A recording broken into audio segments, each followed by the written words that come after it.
Epstein was absolutely doing a lot of really shady arms trafficking stuff and financial criminality, and they have no interest in getting deep in the weeds there. Because if we know everything, it opens up everything.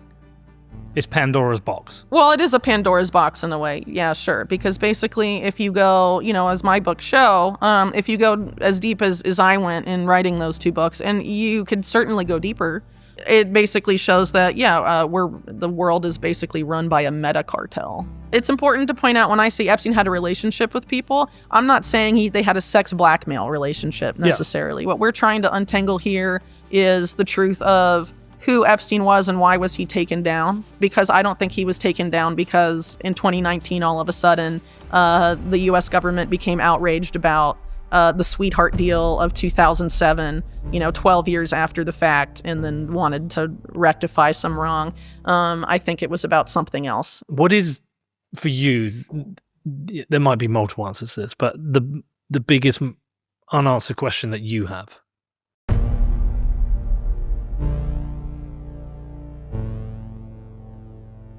Is it okay to swear?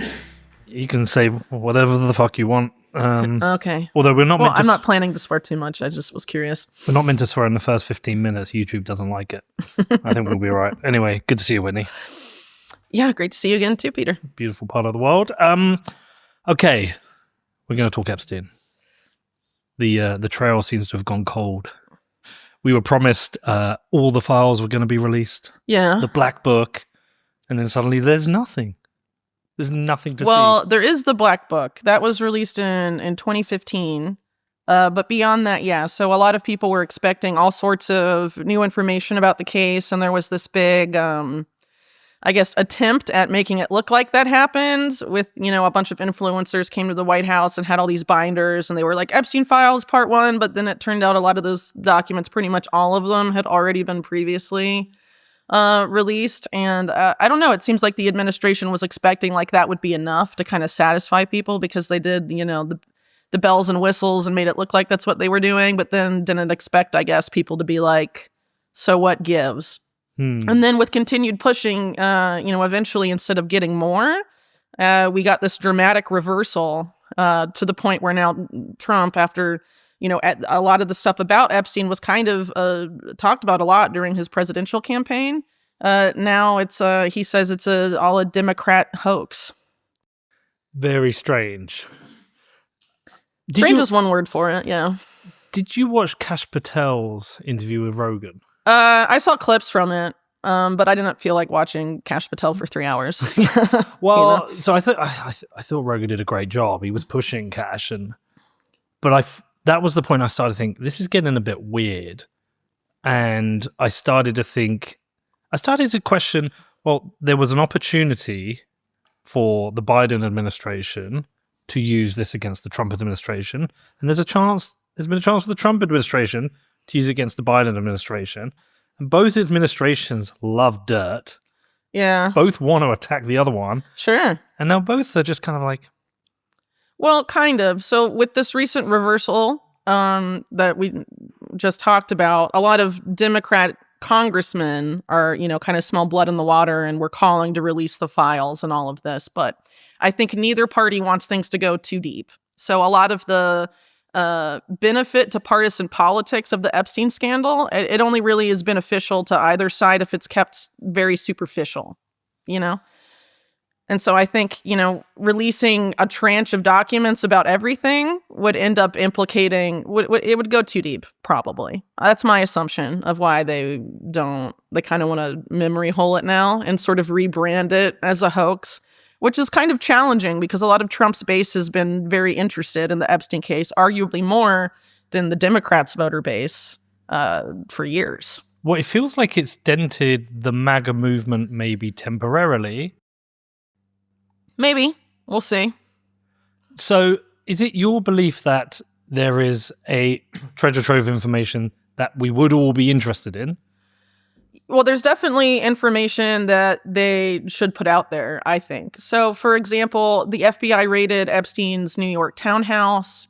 They were reportedly binders, CDs full of multimedia content, all sorts of stuff. We don't really know what was on those, we had Pam Bondi, the attorney general, say, "Oh, it's on my desk," and then is saying, "Oh, well, we can't release it because it's all CP, it's child porn."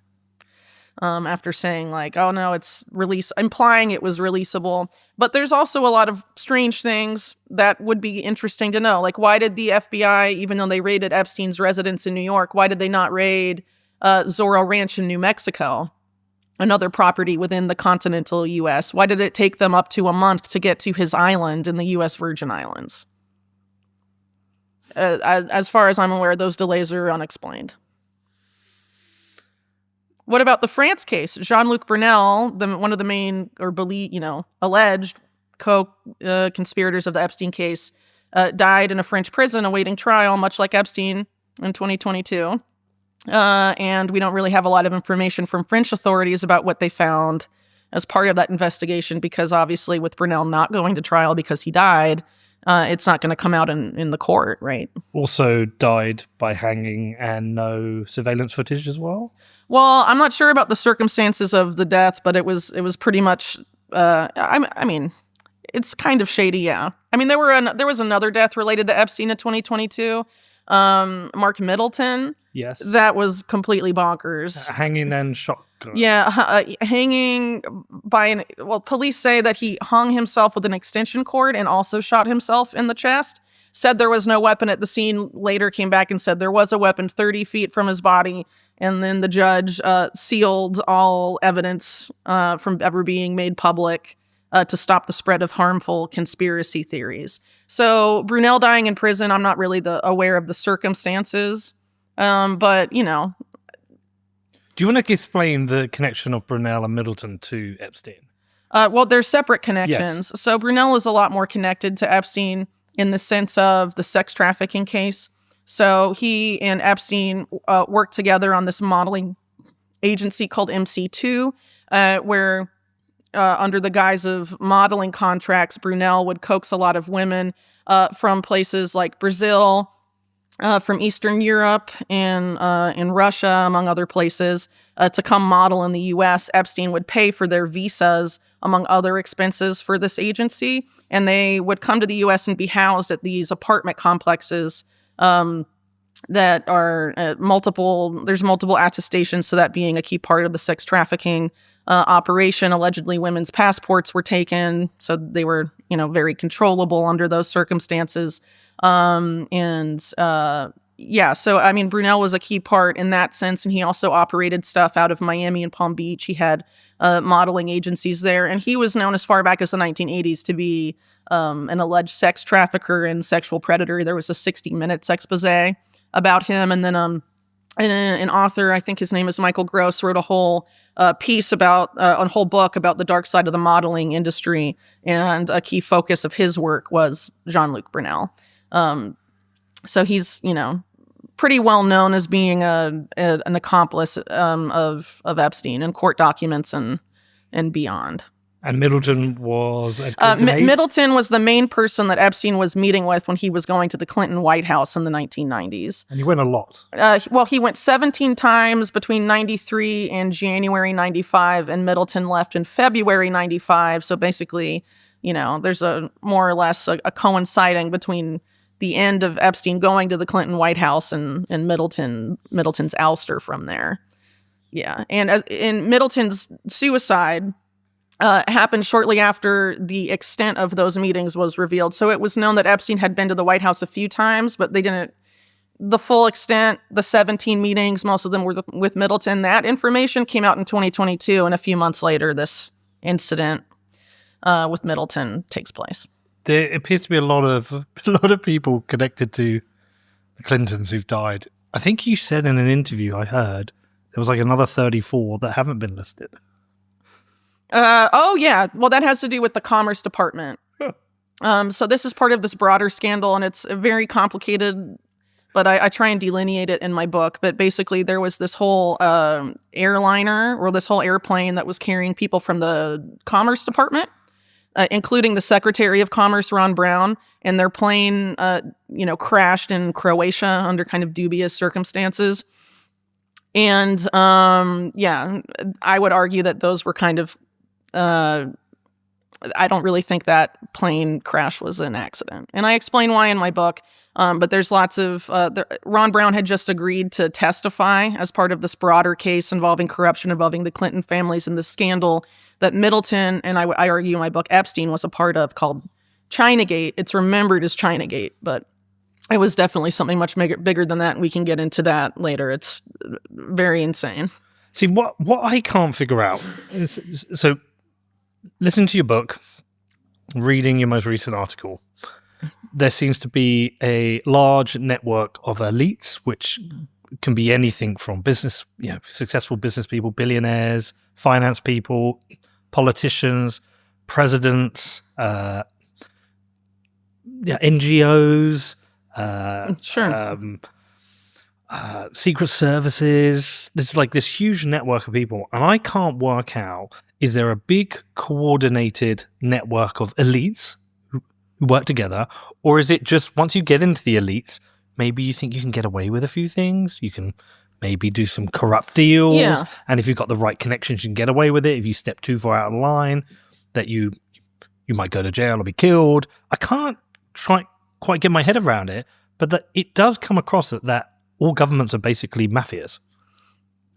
Yeah, I mean, that's kind of my view. Yeah. So basically what I argue in my book is that the network behind Epstein, and the reason why there's so many powerful people in this group, is because it's born out of this union that occurred during World War II between organized crime and the nascent U.S. intelligence apparatus, which, of course, there was a lot of British involvement with that in the creation of, the CIA and the OSS and all of that in World War II. But that alliance officially happened. It's known as Operation Underworld, even though the U.S. intelligence community denied it for several decades. They now admit it. But that alliance, it was justified out of wartime necessity. We have to team up with the mob to win the war, right? But after the war, the alliance provably continued.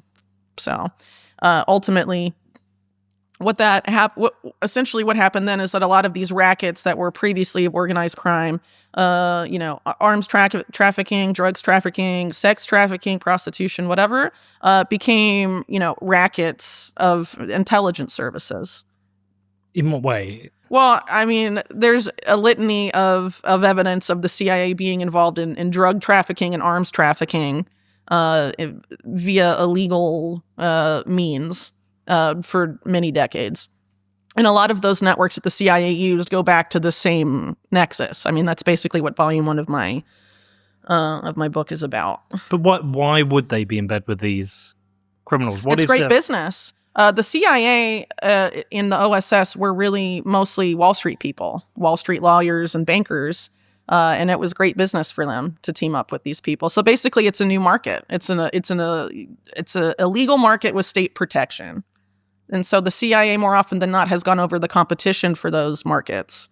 And that's why you have all these scandals, but no accountability for the CIA being involved in drug trafficking, arms trafficking, and all sorts of scandals over the years. But there's never been any accountability since, there was an effort with it at during the Church Committee in the late 70s. But since then, the CIA investigates itself and exonerates itself every time.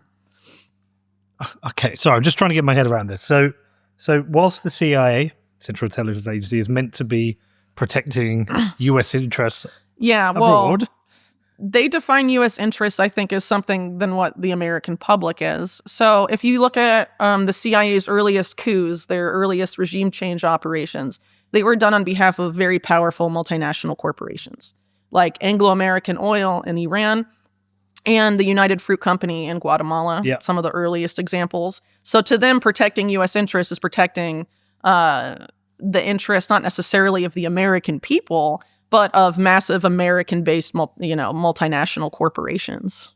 So it's all economic defense? In a sense. Arguably economic defense. Because wasn't the Guatemala, didn't they remove a kind of socialist leader who wanted to return land to the Guatemalans? Yeah. Well, that historically has been the justification for a lot of it. And a lot of the justification was sort of Cold War era stuff. We don't want this leader to become close to the Soviets. Ergo, we must remove him from power. But, the means of that have been pretty scandalous, especially if you look at, what came downstream of some of those governments in Latin America, for example. Chile being a notable example where, Henry Kissinger and the CIA in 1973 orchestrated a coup against Salvador Allende, and then Augusto Pinochet takes over. And, it's obviously a still very sore spot in Chilean politics. But objectively, there's a lot of things Pinochet did that are really indefensible. He teamed up with a German pedophile guy who ran this place called Colonia Dignidad with his government's approval. A lot of people tied to the Pinochet government were involved in basically trafficking babies that were stolen from their mothers and then sent to adoption agencies at the U.S. People made money off of this. And nothing was done. And he had a lot of really shady bank accounts, did shady arms deals. So, okay, the socialist guy is gone, but, was it really any...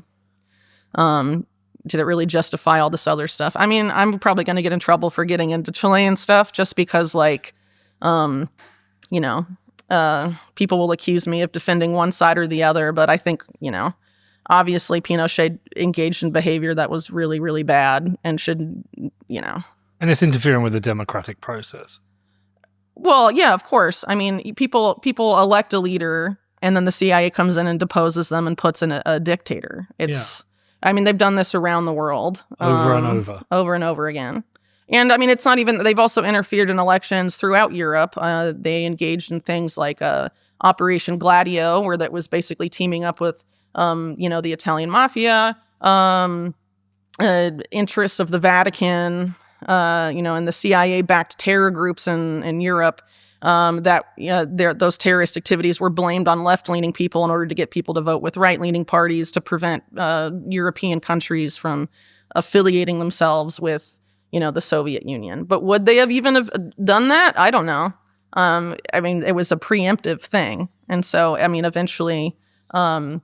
But I mean, again, this is how the CIA justifies the stuff to itself. I would argue that a lot of it was about economic interests. And at the same time, a lot of these actors were involved in sort of backrooms deals with, either Soviet intelligence or Chinese intelligence or the Chinese military. That's sort of what the Chinagate thing ultimately circles back to.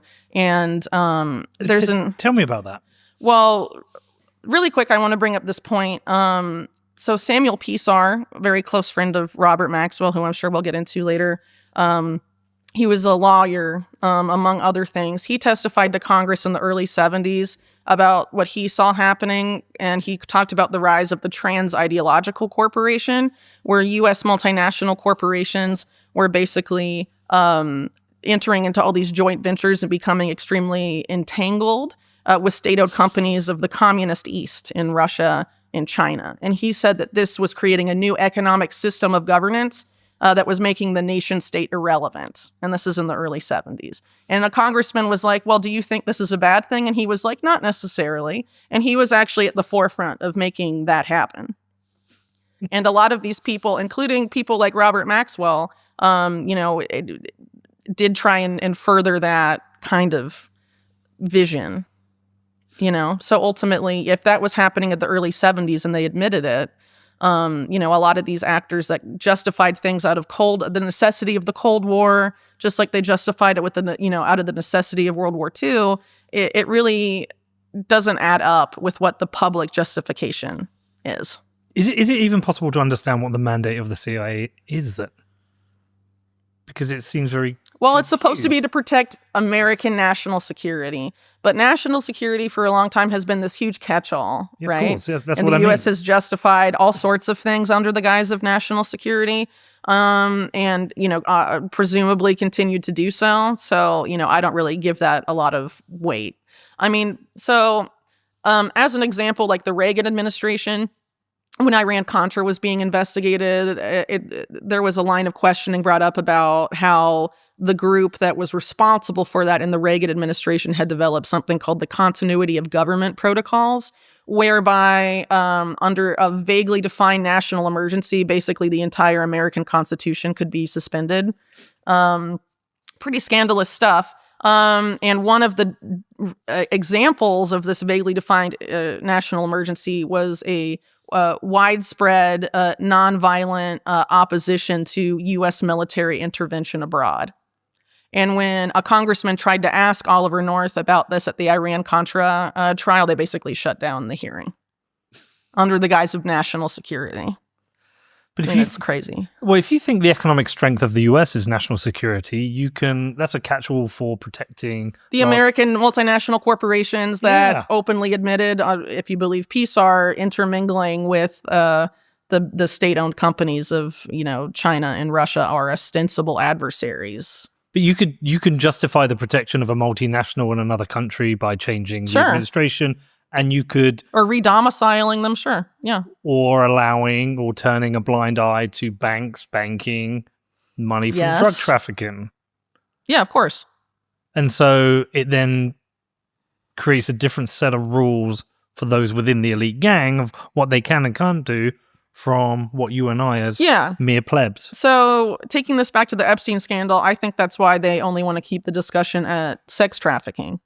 Because it's wider than sex Because it's wider than that. Epstein was absolutely doing a lot of really shady arms trafficking stuff and financial criminality, and they have no interest in getting deep in the weeds there. Because that exposes other people. Sure. Absolutely.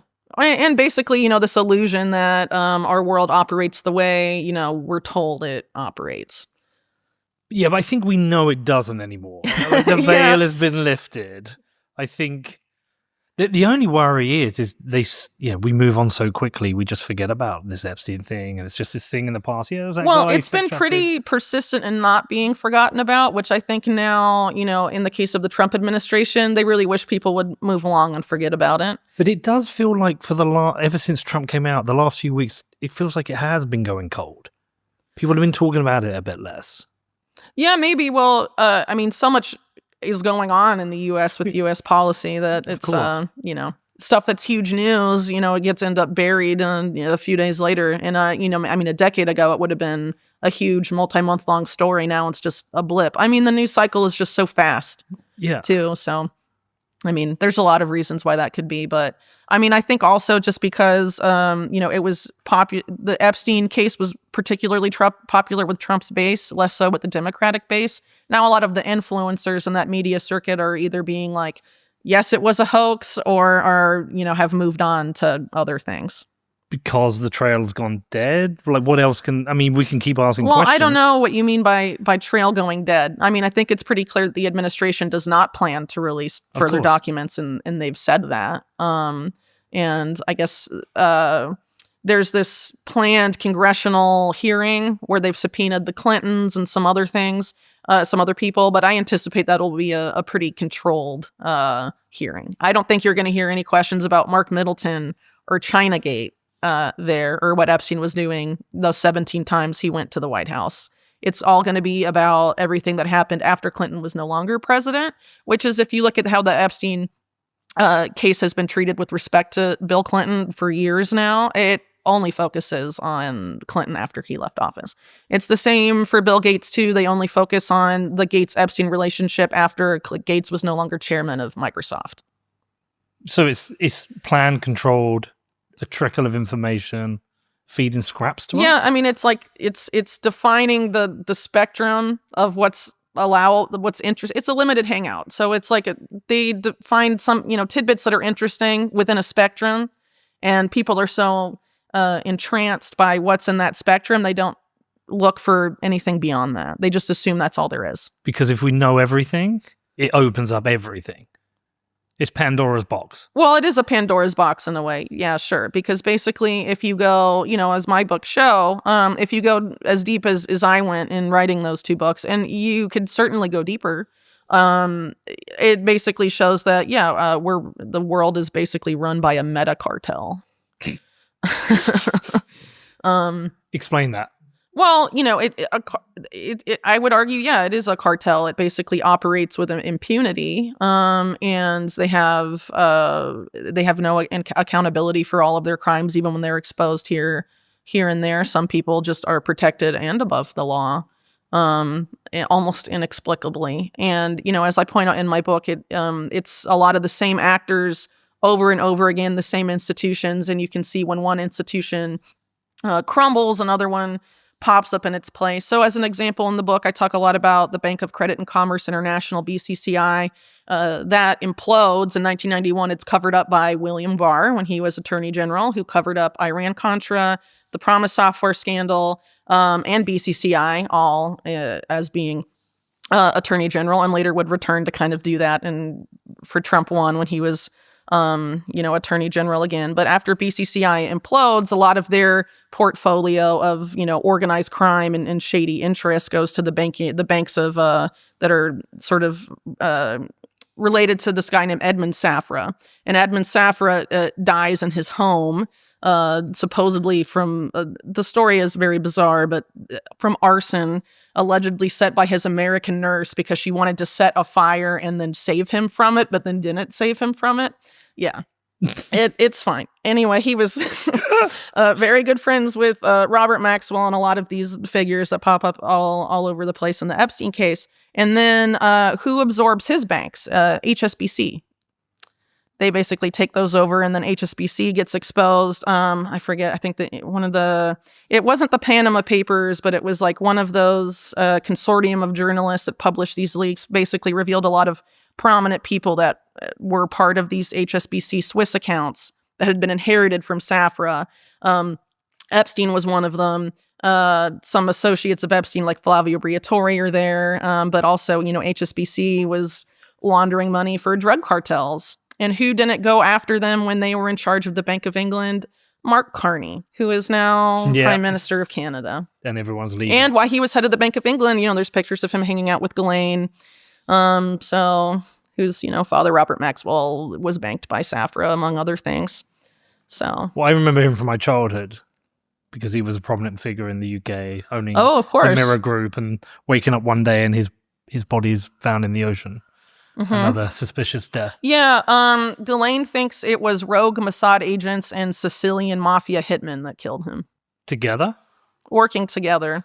It's kind of funny because that's kind of the thesis of my book. It's like the National Crime Syndicate, which was the Italian mafia, their New York branch, and later their head got deported to Italy and sort of set up shop there. And then the Jewish mob that was headed by Meyer Lansky. And that basically this crime syndicate is the crime syndicate that teamed up with, the intelligence agencies. Because this Operation Underworld, all of that, the formation of this nexus predates the founding of the State of Israel. And so a lot of these actors, and I note this in my book too, were involved with the arming of the Haganah and these paramilitary groups that later create Israel in 1948, and then help them set up their intelligence agencies.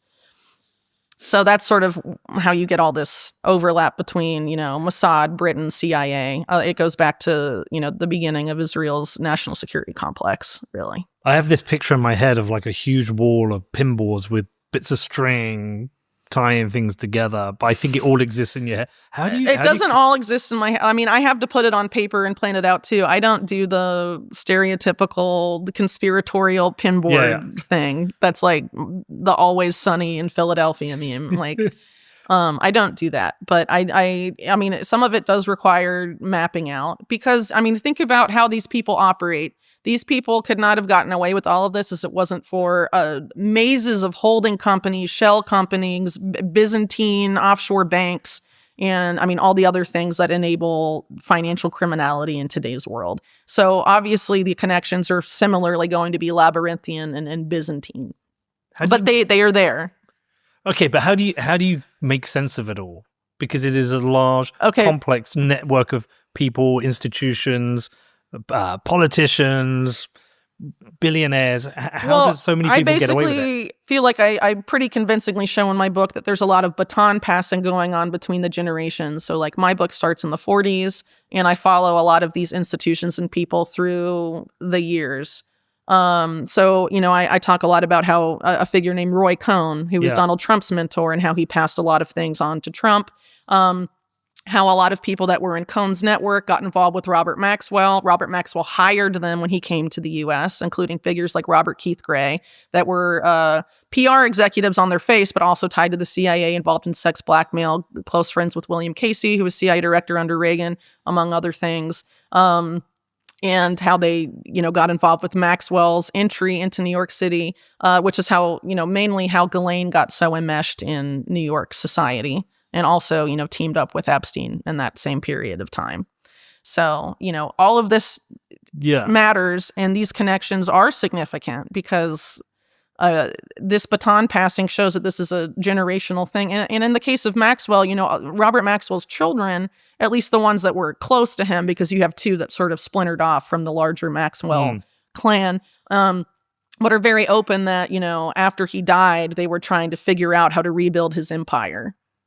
And using his Rolodex of contacts to rebuild that. And they did it in doing so. You have Ian and Kevin doing all this interesting financial stuff after, their father's death. And then the twins, Isabel and Christine, make this search engine company and get involved with Microsoft and Bill Gates and all this stuff back in the 90s. And Ghislaine Maxwell was reportedly involved in that too. And then also very involved with Epstein and all sorts of other things, and eventually becomes one of the main people at the UN developing sustainable development policy for the world's oceans.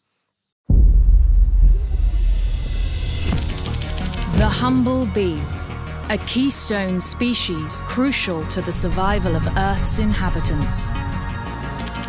Here's how things would look if bees vanished. And here's how they'd look if humans vanished. But imagine if instead we became a keystone species by doing things the right way, by taking responsibility for our actions and becoming the solution. Iron mines the world's most responsible currency the right way. Because the future depends on it.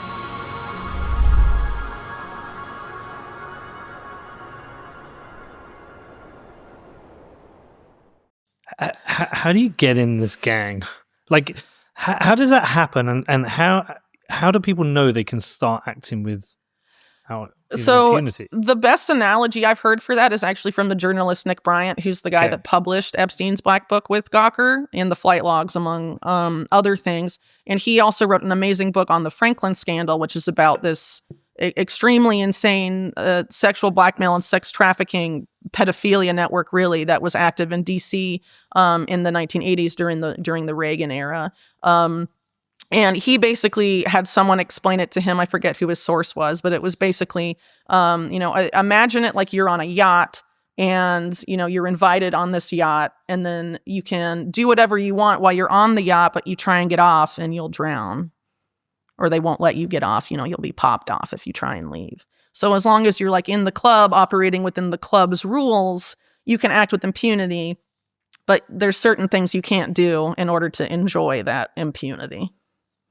So is it like a set of unsaid rules? You with us? I would not know. Yeah, but what's your suspicion? Because I'm trying to understand how once you're in this thing, you start to feel like, okay, I can start trafficking weapons. I can start trafficking women, young kids. I can start doing financial deals. Like, how do you know you're in that club and you can get away with it?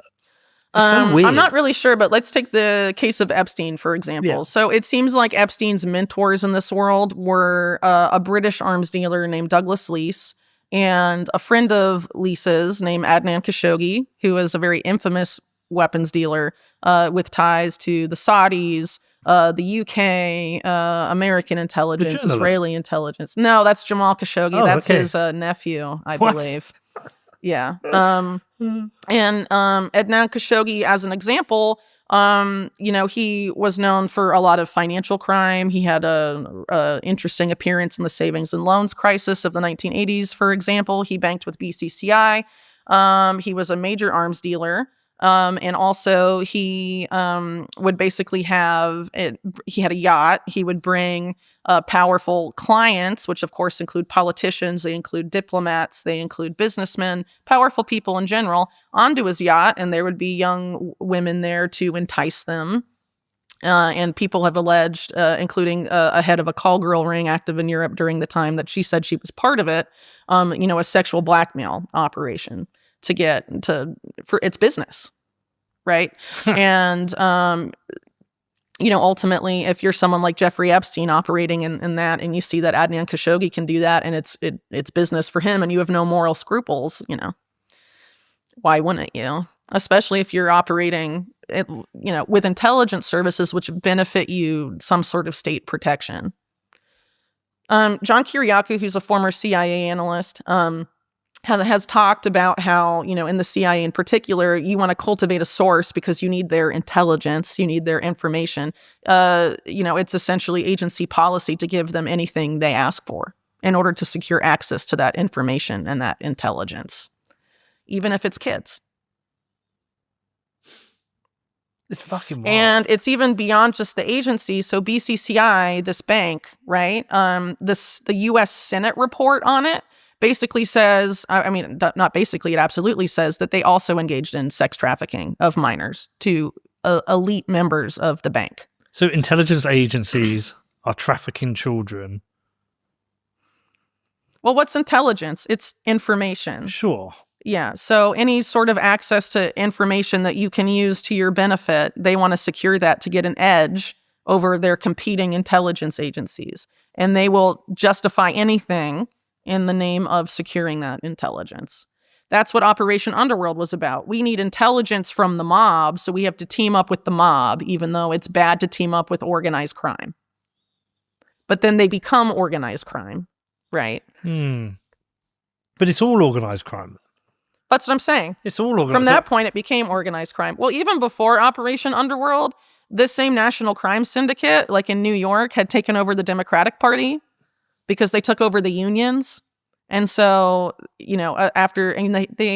threatened a few people's lives, but to keep people here and there. And then they controlled New York's Democratic Party and then expand and basically take it over in, other metropolises in the U.S. and bam, it's done. And then they do the same thing with the Republicans. So organized crime hasn't gone away. It's just rebranded. And the shape it's rebranded. Changed. They're philanthropists now. Well, look at Leslie Wexner. Yeah, of course. Leslie Wexner's a great example of that. He's a weird guy.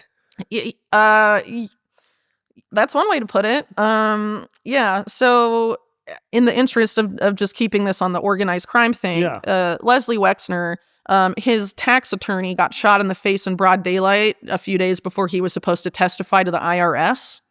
And Columbus, Ohio police obviously investigated this murder and produced this document that talks extensively about Leslie Wexner and his ties to organized crime interests.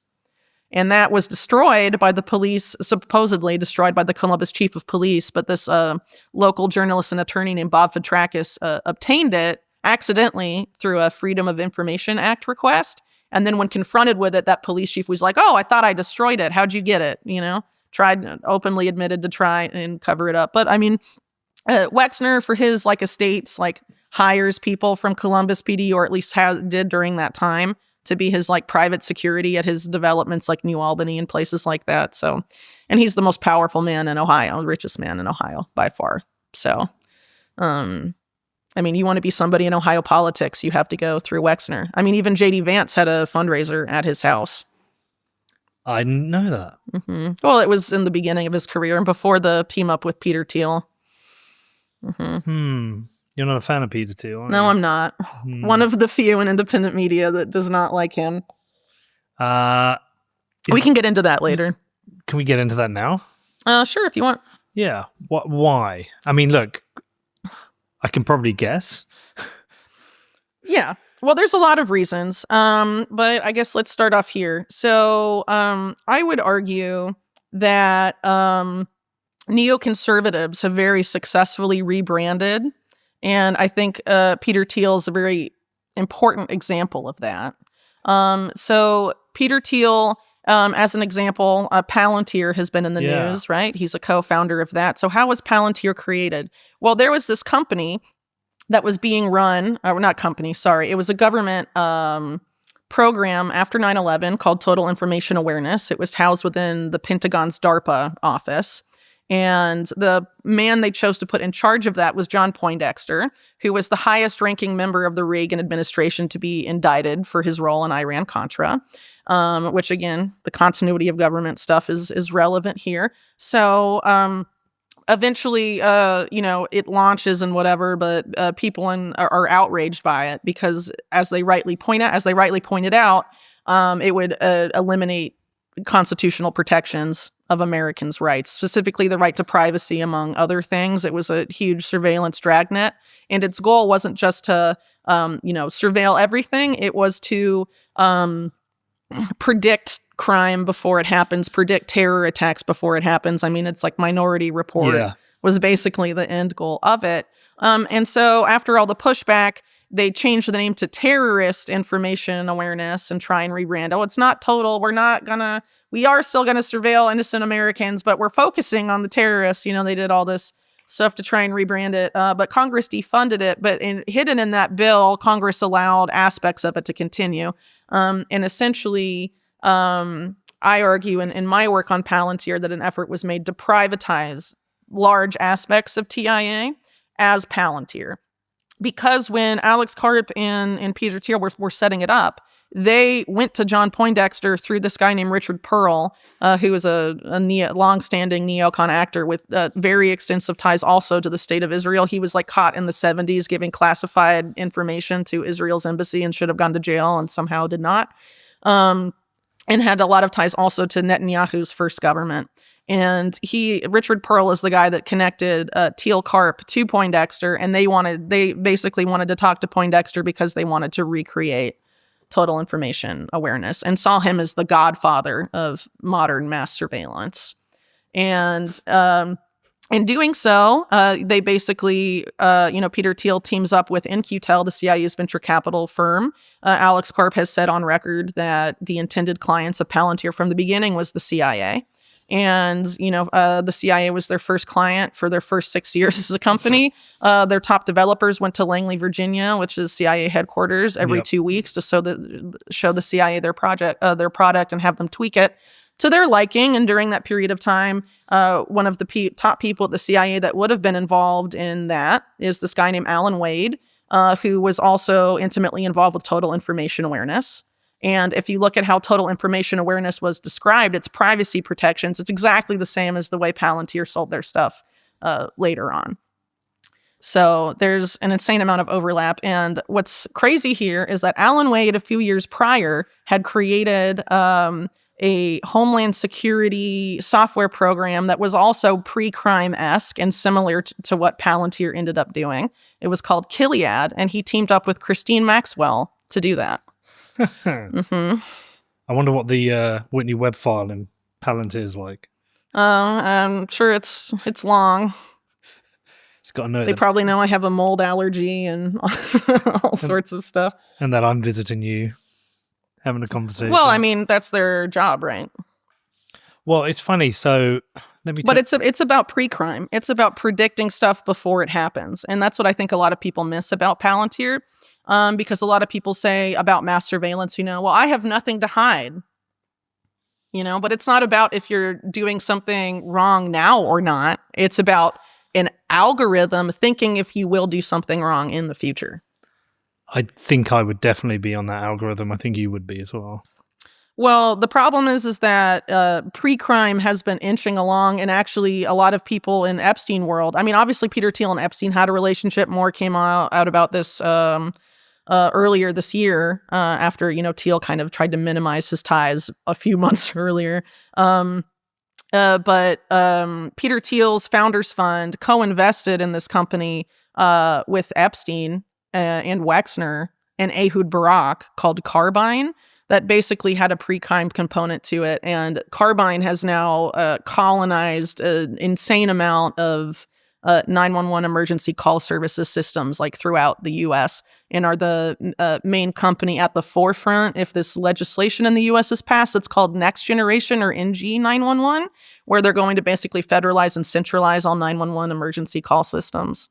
And then when you centralize it, you can just put one company in charge. They've changed the board a lot since the Epstein scandal because Ehud Barak was the chair and there were people on the board that were tied to Epstein, including a woman that he allegedly took to the UK to sort of soften up some U.S. senators whose identity is still unknown before the Iraq war vote. But it's a story for another time. And, some other figures tied to Epstein were on the board, and it would formerly been created by veterans of Israeli intelligence. But now they only have one of the Israeli intelligence co-founders on the board. The others have left to do other things. One of them now works for Eric Prince, I believe.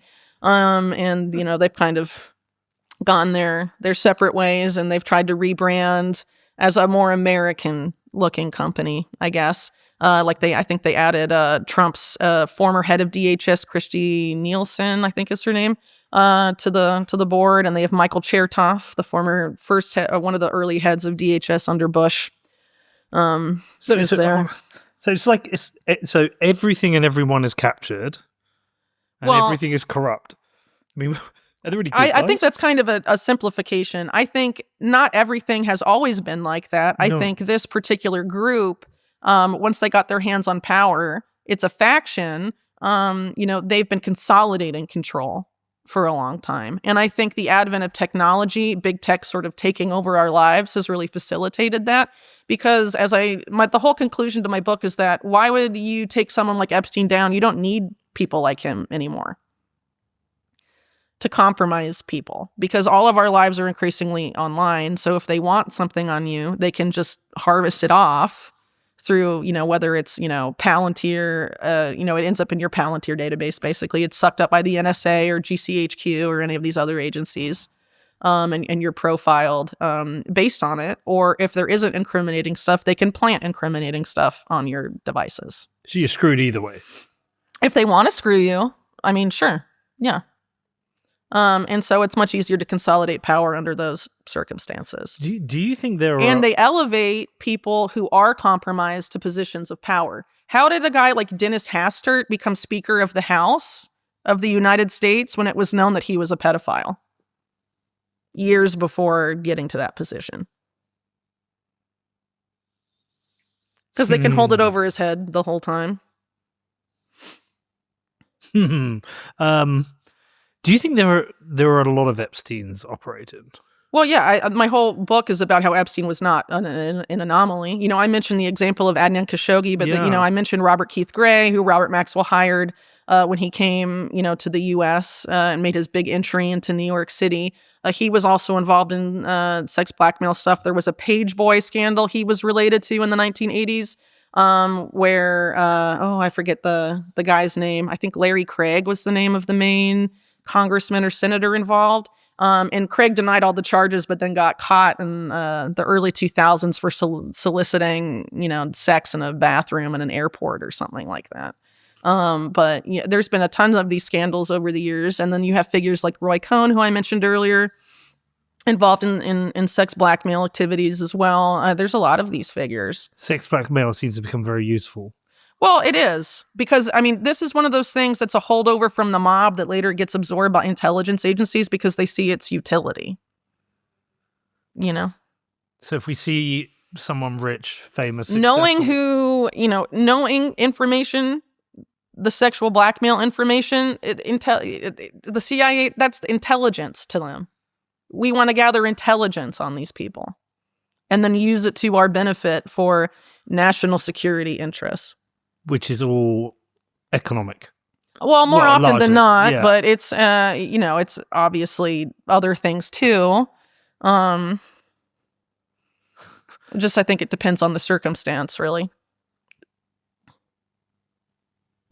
It's so hard to get your head around it, Whitney. Well, I've thought about, I understand that my books are like a lot of information, but the thing is, we're never going to get an affidavit from the CIA being like, yes, we did bad things. Like, we've known they've done bad things in various decades. It's been very documented, and they won't admit to bad things there in almost every one of those cases. So it's like, you're not going to get that about Epstein or about anybody else, you know? So why do you think Epstein became almost like the central figure for all of this corrupt global elite meta cartel? Well, he's just a microcosm of it, really. But I think is it his own perversion? He became too exposed, I think, especially after his first arrest. And as he described it, he became radioactive. But he had, before been able to move through all these different circles, with impunity, and was a well-respected guy in these elite circles, right? He was useful to a lot of people, mainly for money things, but also for, other more illegal things from, what we know about the case as it's developed. So I think since then, I don't know, he tried to rebrand as like a tech entrepreneur and all this stuff, but he was allegedly still cultivating important relationships. He was reportedly advising Tesla on how to take Tesla private. He claimed to be advising Treasury on the Department of Treasury on cryptocurrency and anti-hacking efforts. All sorts of, he was still doing a lot of stuff between those arrests. It's just, the public association was, no longer beneficial for a lot of powerful people. But he was considered financially illiterate. By who? Well, I think Eric Weinstein came out and said he's a moron. Yeah. That's interesting. Doesn't he work for Teal Capital? Well, Eric, I'm not super familiar with Eric Weinstein's Epstein story, but as I understand it, he talks a lot more about his impressions of Epstein at the meeting as opposed to why he was going there. And I believe he ran a hedge fund at the time. So why would you be going to Epstein as a hedge fund guy? I don't know. Well, it seems like everybody met with Epstein at one time. Yeah, for financial stuff. But I do not believe that he was financially illiterate. He was very successful. He would not have been tapped in the 80s by people like Adnan Khashoggi and Douglas Leese if he was not savvy. He helped orchestrate one of the largest Ponzi schemes in U.S. history, Towers Financial, but his name got dropped from the case like 3 months in. So, I mean, how do you do that by being financially illiterate? Well, Why would Leslie Wexner give you power of attorney over all of his affairs? Well, that is also very weird, though. But would he do that for someone who's financially illiterate? Because Epstein had several years between 1987 or 1985, depending on who you believe, when the introduction was made. But why give it to him anyway? Well, obviously, Wexner liked Epstein very much. I think there's no questions there. So there's this murder of Wexner's tax attorney. Yeah. And then not long after that, Epstein comes into Wexner's world and untangles his tangled finances, whatever that means. And Epstein during that time, before then, between 1981 and 1985, described himself as a financial bounty hunter. He was hired to find money that had been stolen, and he hid away stolen money for powerful people. He played both sides. And someone who can effectively do that, he was hired by like very fancy, like aristocratic people for those purposes, admittedly.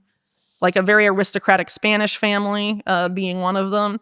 They would not just hire some financially illiterate idiot to do that kind of stuff for them. And Adnan Khashoggi was one of his clients too.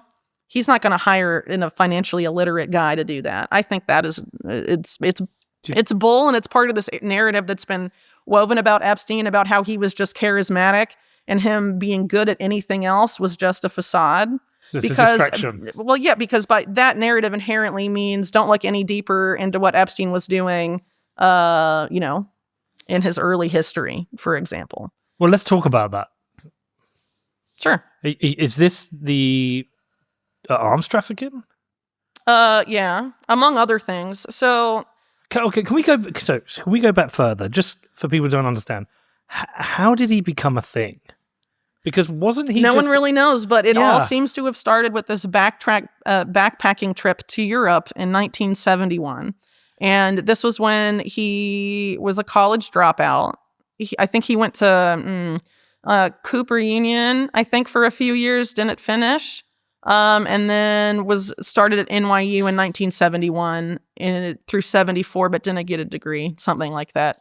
Somewhere in 1971, he went backpacking to Europe, and he was in the UK. And so in the UK, he became close friends with this famous cellist, Jacqueline Dupree. And reportedly, he claimed through her got sort of an in with the royal family at that point. I don't really know if that's true, but he comes back from that backpacking trip and he's hanging out at Jimmy Goldsmith's house. And Jimmy Goldsmith is an interesting figure. If you are a fan of Adam Curtis documentaries, you may remember him from the Mayfair set. He is a currency speculator, or was. He was very close to Robert Maxwell, among other figures. He was a member of this very interesting nexus in Mayfair called the Claremont Club, which was sort of this elite gambling club that a lot of interesting figures were tied to, including figures with intelligence links, organized crime links, and sex blackmail links. So, for example, if you're familiar with the Profumo affair in UK politics, the nexus responsible for that, which brought down the government of Harold Macmillan, has its nexus at the Claremont Club. And Jimmy Goldsmith was a member of that, along with people that were also very close to Robert Maxwell, like Roland, or Tiny Roland, as he's remembered. And another well-known member is David Sterling, who basically started a lot of this movement, the private mercenary phenomena in Britain, among other things. So definitely a network of powerful people, and a lot of his Epstein's early high society New York contacts. His earliest ones, a lot of them met him at Jimmy Goldsmith's mansion in New York. How were they connected? So originally he's networking. Yeah, but he's a college dropout. Something happens when he goes to Britain. We don't really know, but he gets connected with this crowd. Do you have a suspicion? It may have been through his daughter, Isabel Goldsmith. She's in the Black Book. It's hard to know. Also, Jacqueline Dupree was reportedly cultivated ties with sort of the New York Jewish community because she converted to Judaism in 1967. She was married, I think, to an Israeli musician, but she was close also to Itzhak Perlman, who's a famous New York musician. I think he's a violinist. I can't remember exactly what instruments he plays. Sorry. But he and Epstein had a pretty significant relationship also.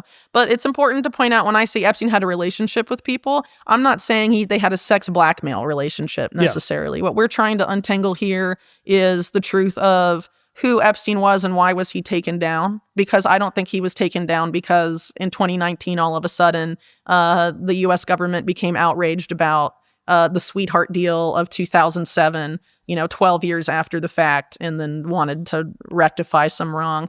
I think it was about something else. He pissed off somebody, or, something similar that befell Robert Maxwell, for example.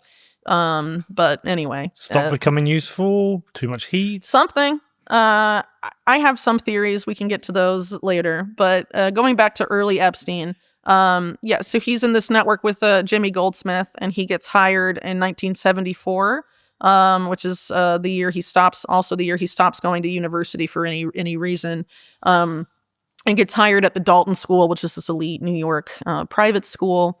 And he's hired by Donald Barr, who's William Barr's father. Donald Barr had worked at the OSS, and which is the precursor to the CIA. And then after that had been involved in all of these programs to identify gifted children when they were, high schoolers and things like that. And Epstein would have fallen in that category. We don't know if there was a connection there, but Epstein graduated high school like 2 years early. He was a math whiz and also got a scholarship to go to Interlochen, where he would later return to offend, actually, which is this kind of elite music school for really talented kids. And I think he went there because he was good at the bassoon or something, but he was apparently really good at math, and could play a lot of different instruments, and was, reportedly very talented. And he obviously caught people's attention for some reason. You Was know, it Bear Stearns from there? It was Bear Stearns from there. So, it depends on who you believe about who hired him, but it was Ace Greenberg at the end of the day who became CEO or the head of Bear Stearns, I think, in 1978. But, you know, there's a lot of people, there's a lot of baton passing here for responsibility. And I think that's kind of common now that Epstein is kind of an infamous character, right? Yeah. So the sister, allegedly it was the daughter of Ace Greenberg. She denies it. She says it was some kid at school, one of her friends another kid at school. Their dad was friendly with Greenberg and recommended Epstein to Greenberg. I don't know. There's all these different stories, but there's an agreement that it was Greenberg that brought him to Bear Stearns. Okay. It's a little complicated, sorry, but basically, you know, Epstein joins Bear Stearns in 1976, and by 1980 he's like a limited partner. He has a very meteoric rise at the firm. Oh yeah. He was basically Greenberg's protege, and then he leaves in 1981. There's a lot of different stories there. But it seems like the most likely explanation is that there was this SEC investigation, because the trade at the center of that investigation happens the day before Epstein resigns Bear Stearns. And the official story that he had been fined for not reporting something in the expense account appropriately doesn't really make sense with why he would like leave a job as a limited partner, netting him a lot of money for a fine that was relatively small. And then you have other Bear Stearns executives and Epstein himself say, "Oh, I wanted to strike out on my own and make my own business." At that point, there again a lot of conflicting information. But the SEC case revolves around the Bronfman family, insider trading involving Seagrams, and a lot of other people that are sort of in this network. One of the guys involved in that insider trading scandal later becomes a big part of Jimmy Goldsmith's corporate rating in the U.S. and his acquisition of this company called Crown Zellerback. And which is part of this. I don't want to throw out too many names that confuses people. But Drexel, Burnham, Lambert, they're like the heart of a lot of the savings and loans and junk bond scandal, financial funny business going on in the 80s. And Epstein has a lot of ties to that crowd. And so Epstein appears to have been advised to leave Bear Stearns because of that investigation. I argue in the book it was probably to take heat off of Ace Greenberg, who had become CEO at that point. Epstein was his protege, and having him sort of go and take the fall for it made it a lot easier for them. But what's interesting about this too is that the lawyer for Bear Stearns up until a few weeks prior had been Bill Casey, who had just been tapped as Reagan's CIA director. So whoever Bill Casey left his whole legal portfolio to of all his longtime legal clients would have been the person to make that call. And then after he leaves, he, you know, becomes involved in this financial bounty hunting where he's hiding and finding money for powerful people in, you know, offshore shadow bank world. In 1981 is also where Casey brings in Khashoggi for Iran-Contra related purposes and all of that. And Khashoggi becomes Epstein's client. All sorts of things start to kick off. The same names keep coming up over and over again. And sometimes not even just say it's the family. Well, like I was saying earlier, we're not going to get a signed affidavit from like the CIA or, you know, any intelligence agency talking about Epstein, including Israel's. So what are we left with? Well, we have to look at what is ultimately, you know, I guess circumstantial evidence, but you stack enough of it over the decades, you know, you can show that something shady is definitely going on. And that's the reason my books are long and so detail oriented, is because that's all we really have in terms of open source intelligence to put all of this together. Right. And so that's, you know, that's what I tried to do.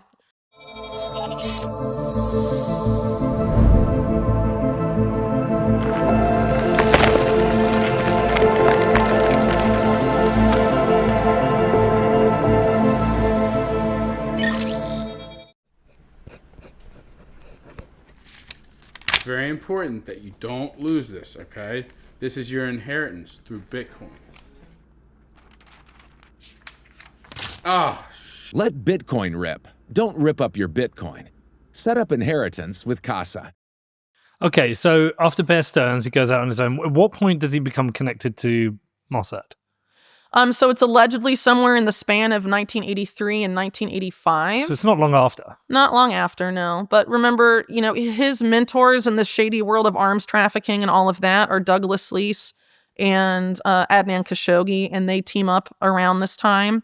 And Khashoggi in particular has relationships with Israeli intelligence, but it was actually a person who was known to have been working with Robert Maxwell and Israeli intelligence stuff, Ari Ben Menashe, that said that Epstein was brought before him by Maxwell, and Maxwell wanted him included in the stuff that they were doing for Israel, that stuff being, arms transfers. The other guy in the group was Nick Davies, who was the foreign editor for one of the publications that Maxwell owned at the time. What year did Maxwell die? Was it 87? 91. Was it 91? Mm-hmm. Okay. Because he feels like a successor to Maxwell. In a lot of ways, yeah. So Maxwell was, I think he's misunderstood because a lot of him think of him as just a fraud and a grifter.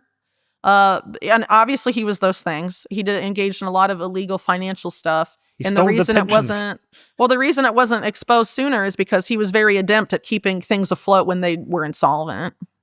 Right. Yeah. Moving money from here to there around. Yeah. And I don't think his kids, Evan and Keen and Evan could keep up with that or do it the way he could do it. But Epstein definitely was capable, I think. But Robert Maxwell was one of a series of deaths in 1991 that are tied to these intermixed scandals with Iran-Contra, one being Promise, in which Maxwell was also involved, and the other one being BCCI that we've brought up a few times. Yeah, I'm not sure where you want to go from here. Well, so I kind of want to understand what Epstein was doing in that period then in the late 80s, early 90s, because obviously most of us aren't aware of him until... There's a lot of overstacking things. He's involved in a lot of pies. So his earliest stuff with arms trafficking was with Leese and apparently Khashoggi, and Leese had gone into this joint venture with Chinese weapons manufacturers, mainly the company Norinco. And they were sending a lot of weapons to Iran. So it was a parallel arms trafficking operation to Iran that was separate but related to Iran-Contra. And so that seems to be sort of his foray into it. And then obviously, Khashoggi is doing Iran-Contra. He's doing stuff in savings and loans and all other sorts of arms deals all over the world. And Epstein gets involved with Wexner in this period. He gets involved with Steve Hoffenberg and the Tower Financial Ponzi in this period. And he's doing this financial bounty hunting stuff. And a lot of the characters, that he gets involved with, and other characters that's not really talked about a lot, is Evangeline Gouletas. He ends up sharing an office with her for several years. And their attorney, the Gouletas family attorney, Alan Tesler, becomes involved with Leslie Wexner in this period. And he also is involved with the architect of the aforementioned Promise Software scandal, Earl Bryan, during this time. And so all these people start to sort of meld into these same scandals in the 80s. And Epstein was absolutely sort of enmeshed in this crowd. What do you think drives during the 80s? Is driving him at that time? Is it power and money? Is it just money? What drives all these people? I think it depends on what kind of person you are. Yeah. And I think it's pretty clear that Epstein was pervy. And when you're very powerful, you can get away with all sorts of stuff. And he was obviously sought after for his financial acumen. But I would say, again, it's offshore banking stuff. It's shady banking stuff that he was really good at. That was actually what he was sort of tapped at Bear Stearns for. He started, he initially started being like an assistant to someone on the floor of the stock exchange. And by the end of it was advising their wealthiest clients on matters relating to esoteric markets and the tax code. So hiding money. Yeah. So I think, it's pretty clear he was sought after, at least by these shady characters, for those purposes. Yeah. When does the tap on the shoulder from Mossad come? What's the point where... I mean, it seems like it's Robert Maxwell being sort of the earliest. But again, if you have, Lease and Khashoggi in the mix, it's possible it could have come a little sooner. But again, it's hard to know. Hard to know. But I mean, he had ties... Oh, it's important to point out that the head of Amman, which is the military intelligence directorate of Israel, at the time that Maxwell sort of pushes out Epstein, was Ehud Barak. And according to Ari Ben Menashe, Ehud Barak was one of the higher-ups that Robert Maxwell referenced as having approved Epstein before he introduced him to Epstein. Huh. But supposedly Ehud Barak says that he didn't meet Epstein until like the late 90s. But there's a lot of these cases where people say, no, I met him way later, and all of this that have turned out to like not be true. Like Bill Gates, for example, saying it was like 2011 was their first meeting. That was bullshit. Yeah. Okay. It's because we go from him being a guy involved in financial things to maybe some arms deal to a guy who owns an island and a plane. It's hard to know how that happened, but I think it's somewhere in the late 80s because Robert Maxwell in the late 80s sort of plans his entry into New York from the UK. He decides he's like not liked very much in the UK at that point, and he talks about how when he goes to New York people like love him and how he thought that was great. But that isn't like the only reason. One of the main motivators here is that he was picked by this Wall Street bank, Rothschild Inc. It was created by the Rothschild family because they felt like they had neglected Wall Street, and wanted to sort of reestablish their dominance in New York finance. That's how they described it to the New York Times. And so they focused on mergers and acquisitions initially to get their foothold. And so they picked Jimmy Goldsmith and Robert Maxwell to be sort of their corporate raiders from their UK banking interests that made the entry for Rothschild Inc. in mergers and acquisitions into the US. And so you have Jimmy Goldsmith do the Crown Zellerbach play that I mentioned earlier, and you have Maxwell take over Macmillan, among other things, as part of this push into the US, financial system, basically. So in the same period of time that's happening, Robert Maxwell has developed a very close relationship with this mobster named Simeon Mogilevich. And he's helped him gain access not only to the U.S. financial system, but also the Israeli financial system by getting him a dual citizen passport, basically, through Israel, where Maxwell had a lot of connections. And it's known now, thanks to the work of Gordon Thomas, that it was and also Seymour Hersh, that, it was a very close relationship between Maxwell and Israeli intelligence. So he used that to facilitate the entry of this mobster into these different financial systems. And Maxwell actually built an alliance between people like Mogilevich and organized crime groups all over the planet, as far as the Japanese Yakuza, basically. So Maxwell should be known for a lot more than just stealing pension funds. Yes. He should, of course, be known for that, too, because that's terrible. But he should be infamous for a lot more. And so he's making his entry into the U.S. for these reasons, among other things. And he is sort of, when he gets there, he's tapped on the shoulder by these people that are all close to Leslie Wexner. They are members of this group that was established the same year, 91, that's called today the Mega Group. It's Wexner, Bronfman, and this guy named Lawrence Tish, the Crowns, Lester Crown. A lot of them have organized crime ties historically that arguably persist to the present. And Bronfman's important here too, because after BCCI collapse, I mentioned earlier, Edmund Safra sort of seemingly taking over a lot. So one of those Safra banks was Bank of New York, and Edgar Bronfman was intimately involved in that at the time that it sort of became affiliated with Mogilevich financial interests, among other things.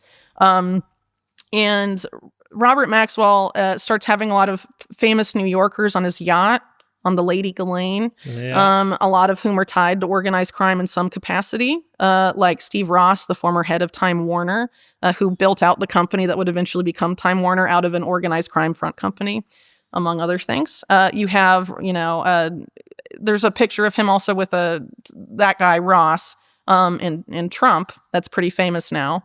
And also in that picture is John Tower, who was on the Maxwell and also Israeli intelligence payroll to facilitate their role in the Promise scandal in that picture. And Trump, of course, had ties to, through Roy Cohn Roy Cohn was a guy that straddled political power in Washington with organized crime. He was a mob lawyer, but he was also very close to like the Nixon administration and then later the Reagan administration, very close to Bill Casey, and all sorts of other actors of relevance here. So this is an incredible swamp that Maxwell is swimming in this time, but he's basically sent there for this very powerful banking dynasty, but is also sort of fronting for a lot of these, criminal interests. And one of the people he hires to help guide his entry into the U.S. because he wanted to gain influence with all sorts of powerful politicians and powerful people, is Robert Keith Gray, who, as I mentioned earlier, not only had close ties to Bill Casey, Roy Cohn, and all of these guys, but was also a known blackmailer. So that might be where it started. How do you really want to influence politics and powerful figures in New York? You need intelligence. You need intelligence, yeah. You need someone as a front to help gather that intelligence. Yeah, and Epstein was already well connected to all sorts of networks, kind of like Roy Cohn straddling both worlds to an extent. When you become a Mossad agent, how does that work? What do we know? mean? Like, you become an agent? You become... Well, so compromised there's yourself? agents, there's assets, there's all sorts of things you can do for the agency that taps you on the shoulder, as it were. But are you tapped on the shoulder with incentives or with threats, or can it be both? I'm sure it can be both.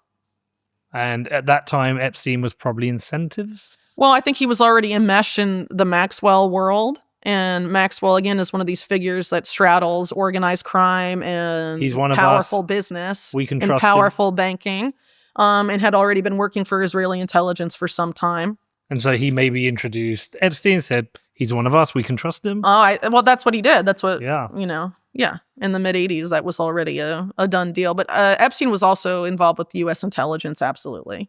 But again, the Iran-Contra nexus, which is basically kind of what this is a melding of U.S. and Israeli intelligence and also figures that are assets for either both agencies or more, I mean...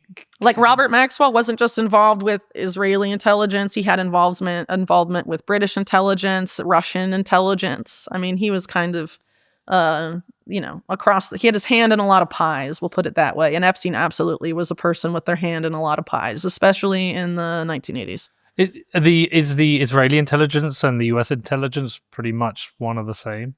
Is it a very good... Yeah, so I'll give you an example. James Jesus Angleton was one of the first CIA counterintelligence chiefs. There's a huge statue to him in Tel Aviv, thanking him for all he did.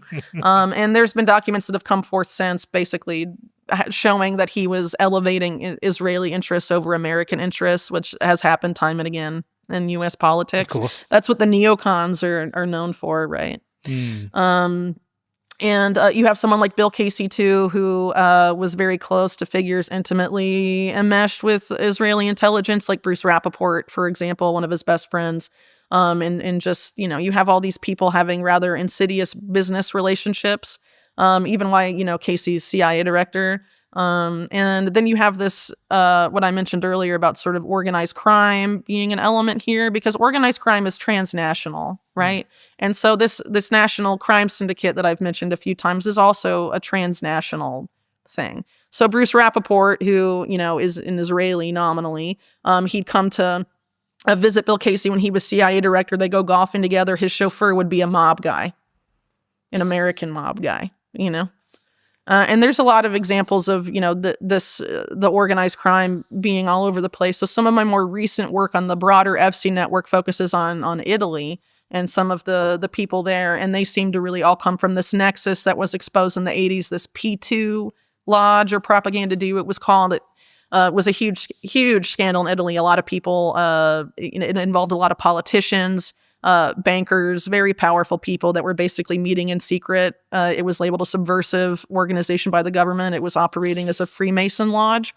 It was connected to the collapse of several prominent banks. One of the main guy that was going to go to trial for all of this. Michelle Sindona was under 24/7 police watch to make sure he wasn't popped off. They were inspecting his food, everything, and someone slipped cyanide in his coffee and he died. So, okay. But anyway, the biggest, the guy that came out of P2 that ended up becoming very powerful and famous after the scandal is Silvio Berlusconi. Yeah. Yeah. And even the current government of Italy is very affiliated with Berlusconi.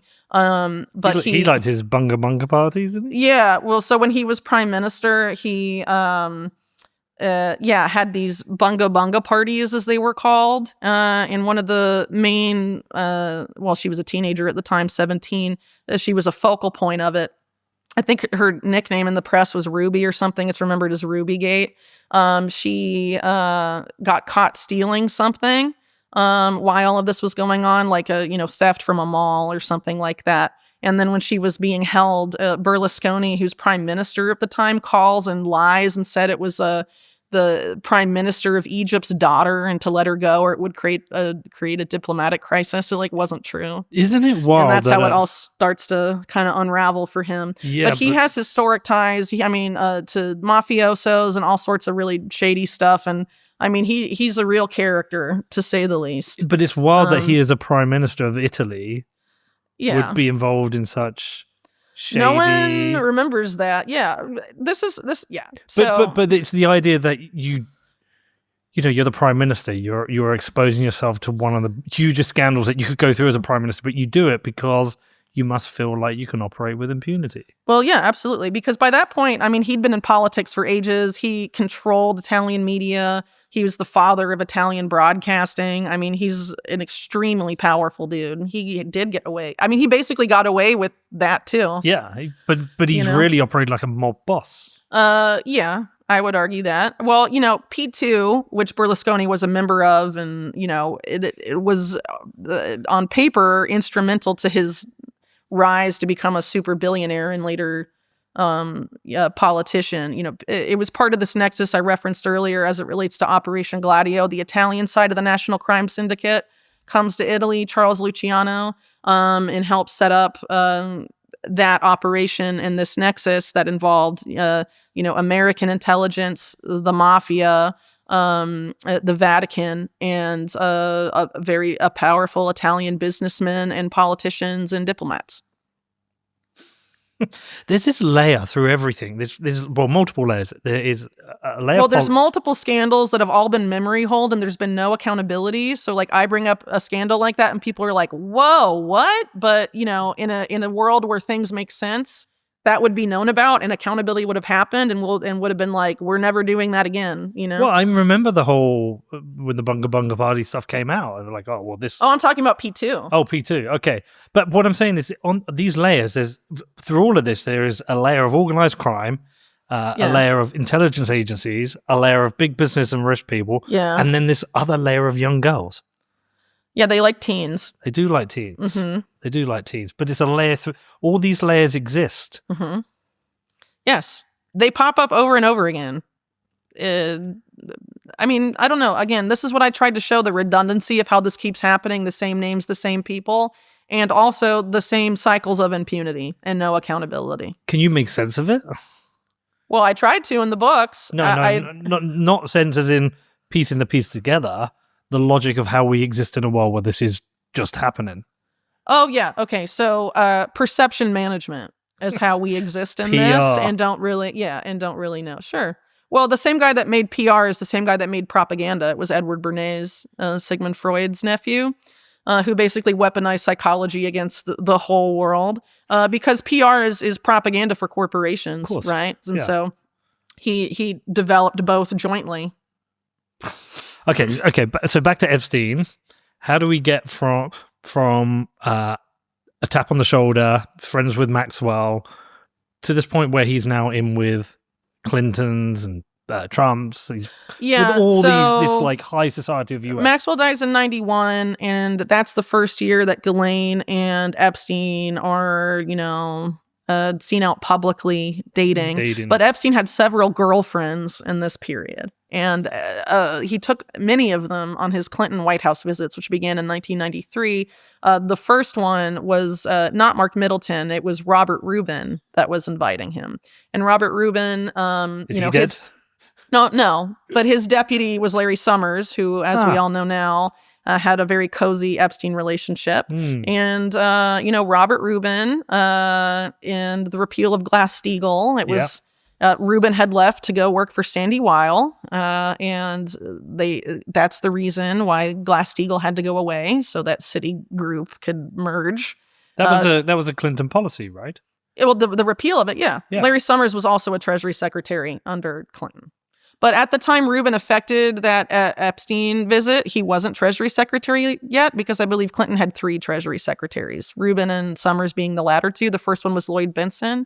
And so at that time, Rubin was head of the National Economic Council. But he had previously been head of one of the top people at Goldman Sachs. And Goldman Sachs was one of the main banks involved in Robert Maxwell's funny money stuff involving the pension funds, by the way. So I wonder how Robert Rubin and Epstein could have possibly met. But it might be somewhere in there, because Goldman Sachs was Maxwell's banker. All right, so the Clintons, the connection...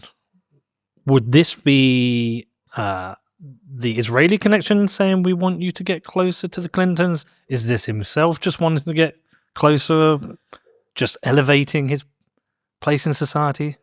Well, Ari Ben Menashe, who I mentioned earlier, said that his understanding was that the sexual blackmail stuff of Epstein was done for Israel with the purpose of blackmailing Bill Clinton. And a lot of the other politicians that are, accused by Epstein, prominent Epstein accusers, or otherwise named in documents, things like that, are people like Bill Richardson or George Mitchell. They're both Democrats. So if you're Israel and you're trying to influence American policy, it would actually probably behoove you to largely blackmail Democrats, because Democrats are the ones that, at least in turn, they posture anyway, of being more sympathetic to Palestinians than Republicans. So you don't really need to blackmail Republicans to take your side when it comes to negotiations related to the Israel-Palestine conflict. And what's interesting is, there's a couple other figures that ended up having unusual relationships with Epstein that were related to some of those big agreements between Israel and Palestine during the Clinton era. So one of them was later on head of the International Peace Institute, which Epstein donated a lot of money to. But he also gave personal loans and other things to this guy who had to step down. His name, I think, was, I don't know how to pronounce it, but his last name was Rod Larson.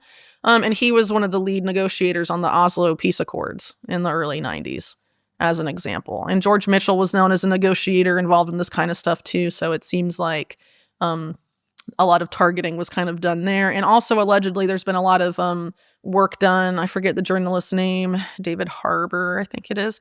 Anyway, he went over tons of documents and other things and basically showed that the Monica Lewinsky thing, Israel knew about it first, and that there was a lot of pressing of Clinton on that point by Netanyahu to get something more favorable for Israel during negotiations then. And also you have figures like Ehud Barak and another member of the aforementioned mega group, Michael Steinhardt, being instrumental in pressuring Clinton to pardon Mark Rich in the final days of his time as president. It was one of those very last-minute pardons that are usually pretty controversial. And Clinton's not the only one to do that. Trump has done some of them, and pretty much every recent president has controversial pardons made at the last moment, like Biden's, were Fauci and his own family and things like that. So it's become, unfortunately, a pretty common practice. But Ehud Barak was, is reported to have screamed at Clinton about pardoning Mark Rich. So, former prime minister and defense minister of Israel screaming at the U.S. president, telling him what to do, and then he does it. Interesting. It's a useful tool for a president on the final days. Yeah, so it's important to point out, though, that Mark Rich, he was a commodities guy, and he was a fugitive from the U.S. for a long time because he disobeyed U.S. sanctions and was selling, oil engaged in commodity sales to basically benefit Israel, but was engaging in transactions with Iran and other companies that were, on the naughty list of the U.S. government at the time.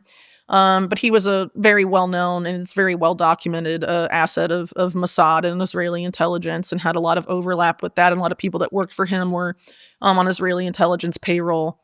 And he also had a lot of, his company, Glencore, I believe now is Nathaniel Rothschild is one of the main people there and has been for some time. So he's, the new head of the British Rothschild branch. So he went to the White House quite a few times, and Bill Clinton was listed on his plane a lot? Well, so the plane rides that we really know about with Clinton and Epstein happened after Clinton left office. But Okay. Epstein was meeting at the White House while Clinton was in office, and he was bringing women with him. Maybe he met Bill Clinton. We don't really know because there hasn't been a lot of transparency. We just know the people who were signing off, the people in the White House that signed off on the meeting from the visitor logs. So like Jeffrey Epstein is coming, someone writes it down, and then they say, who was the person that authorized them to come, right? So some of those meetings could have involved Clinton. We don't really know. But it's very possible. But what's interesting, all we can really look at are the people that we know he was meeting with, who signed off on it. So like I mentioned, the first one was Rubin. And then after that, almost all of them are Mark Middleton. Who later ended up. Yes, dead under very unusual circumstances, to say the least. So what was Clinton's connection after he left office? Why was he spending... Oh, because some Epstein time? was basically helping him set up the Clinton Philanthropies. That's the Clinton Foundation, the Clinton Global Initiative, the Clinton Health Access Initiative, which is what a lot of those flights to Africa were about. And that's a lot of the people that were in Clinton's network, like Doug Band and a woman, I forget her name, but she was the lady that basically created on paper the Clinton Health Access Initiative and what a lot of the Africa trip was about. That included people like Chris Tucker and Kevin Spacey and some of the more infamous flights that are known about. Hold on. So was he taking the Lolita Express? It's like they're laughing at us. Were they taking That's that? the nickname for it, yeah. Would they? Oh, it wasn't. Sorry, I assumed that was. No, that's not the official name. Oh, I thought it was. No, I it's was just like, his they're private laughing plane. at us. I don't think it had. So he was taking that plane to Africa. Yeah. And he also went to Asia with Epstein. But it's like it wasn't a great plane, right? It was a crappy 727. I don't remember the I think it's exact make 727. and model, but yeah. I'm a bit of a plane geek. You can get better. Okay, well then you know better than me. I think it's a 727. The planes, as it relates to Epstein, I'm most aware of are Southern Air Transport, which we should definitely talk about. Well, tell me about that. Well, because it relates to the Middleton stuff. Okay.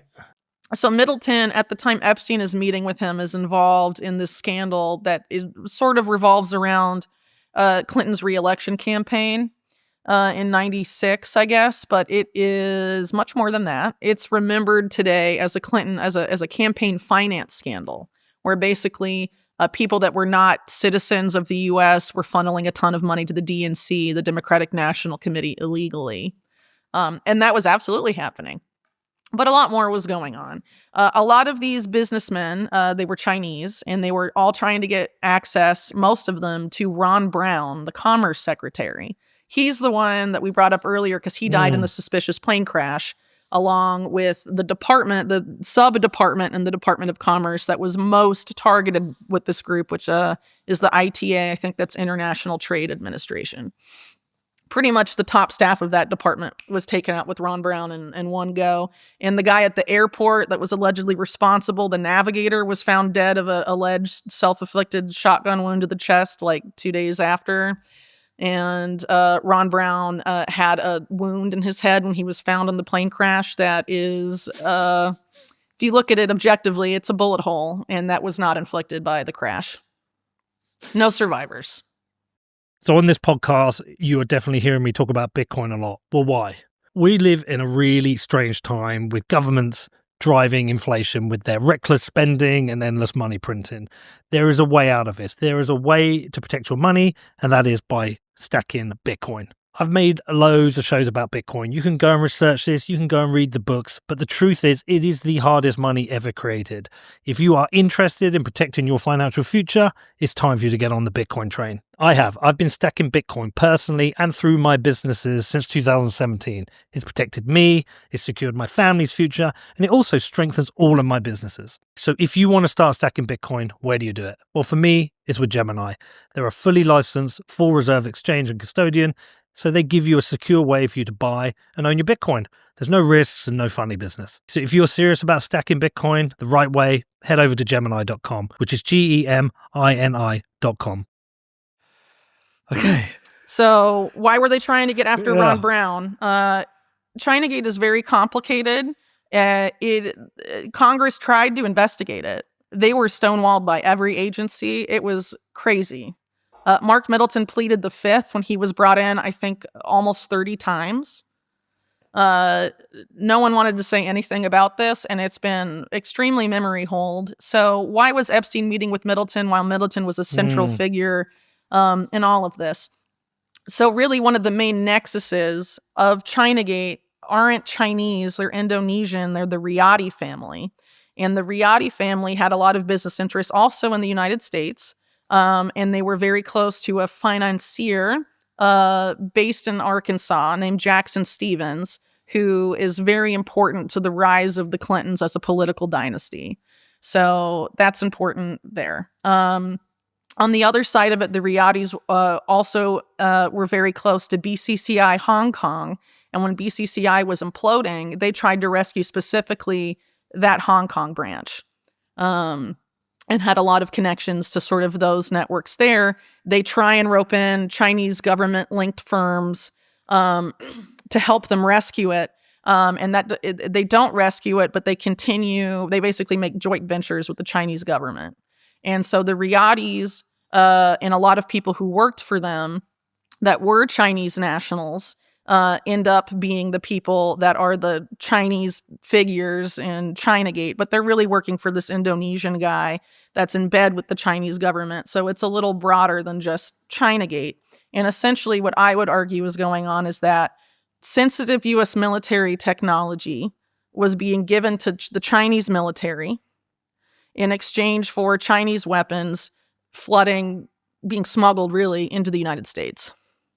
So why would they do that? Well, the U.S. was the Chinese, the number one spot for Chinese weapons purchases up until they were banned by Clinton.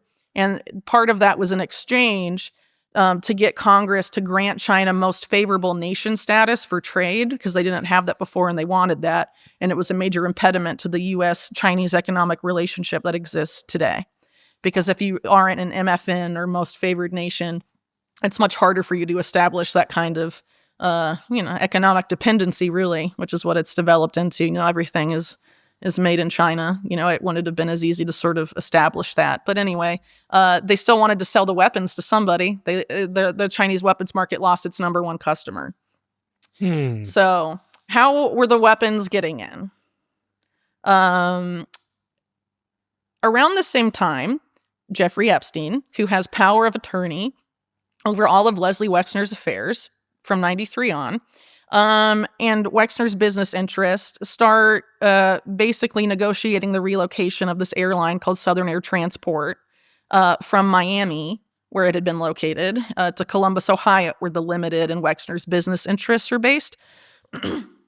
And prior to this, the Southern Air Transport was known for being a CIA-owned airline that later became a CIA de facto owned airline that was the main airline in Iran-Contra that was moving weapons and drugs between the U.S. and Latin America, with a major node in their trajectory in that scandal being Mena, Arkansas, at the time Bill Clinton was governor. And there's a lot of, talking about the Clinton kill list, as it's called. A lot of those earlier names on that are related to Mena, specifically. But anyway, it relocated to Columbus. Instead of going from North America to South America or Central America, it starts going to Hong Kong. And people in Ohio's government at the time basically start calling it organized crime linked. One, I think the Ohio Inspector General reportedly called it the Mayor Lansky run. People there knew that there was some shady crime stuff going on. And as I mentioned earlier, there's this document of Columbus PD linking Wexner to organized crime before this happens. So the main Chinese companies, arms companies involved, we have one called Poly Technologies that's tied directly to the Chinese military, and then Norinco, who I mentioned earlier because they had been in this joint venture with Douglas Lease from 1983 on, which is when their profits start to skyrocket. They start selling, becoming the main weapons supplier to Iran and all sorts of governments around the world. Mostly the third world, but like I mentioned earlier, they had become a major supplier to the U.S. until this move was made in the early Clinton administration. And this is really, I would argue, part of a much larger scandal here, or appears to be, because if you're familiar with Gary Webb and the Dark Alliance about crack cocaine exploding and all of that involving CIA and the Iran-Contra network, if you look, so the CIA director at the time came to one of those communities to talk and basically be like, nothing to see here. And there's a lady that stands up and is like, enough about the drugs. Where are all the guns coming from? Because guns were being flooded into the Pacific. And these same networks were caught by the FBI trafficking weapons into California during the same period of time. They busted it. It's called Operation Dragonfire, but the higher-ups were tipped off ahead of time and escaped. And so only like really low-lying people in the hierarchy of that operation ended up going to prison for it. And it's never been properly investigated at all. And a lot of really strange stuff is going on, sort of, if you look at that as a broader scandal. So you have weapons flooding these areas. You have drugs flooding these areas. And allegedly, you have hip-hop gangster rap being orchestrated by record companies for the benefit of private prisons. And why is that significant? Well, the Promise Software scandal I mentioned earlier is very complex again, but one of the main players in that is Wackenhut. And another one of the main players in that is MCA, the Music Corporation of America, which later, basically, its subsequent iterations come to dominate hip-hop in that period. And Wackenhut, which is now Geo Group, was then and still is now one of the main private prison companies in the U.S. And then Clinton passes the crime bill that, in 1994, that basically makes all of these things offenses and makes it much easier floods the prisons to fill the prisons. And what are some of the companies that end up using prison labor around this time? Well, Leslie Wexner's Victoria's Secret is one. Are they really? And yep. Well, not anymore because it got found out, but in this period of time it was. Where they pay like 17 cents an hour. It's free slave labor. Free slave basically. labor, yeah. Yeah, and then another company that I believe still uses it is General Dynamics, which is Lester Crown's company. Lester Crown being one of the mega group guys. And then, some of the biggest corporations in the world. One of them is Walmart, which has longstanding ties to the Clinton family, the Waltons, and all of that. So it's very messed up and should be investigated. It has not been investigated. I mean, Gary Webb has essentially been vindicated since then, but he was smeared and attacked and ended up dying. Some people say suspiciously. His family denies that, and I'm not going to be the one to say definitively what happened. But obviously it's not like the network that engaged in all of the illegal activity in Iran-Contra, they got caught and then all pardoned by Bill Barr and then just stopped doing what they were doing. That's not how this stuff works. It's just like BCCI. BCCI implodes and gets found out. The people using it and the people running it didn't just stop. At least the people pulling the strings, they need something else to service their interests in those ways. So they make something else, At what point did Mark Middleton decide to hang himself and shoot himself in the chest at the same time? It was 2022.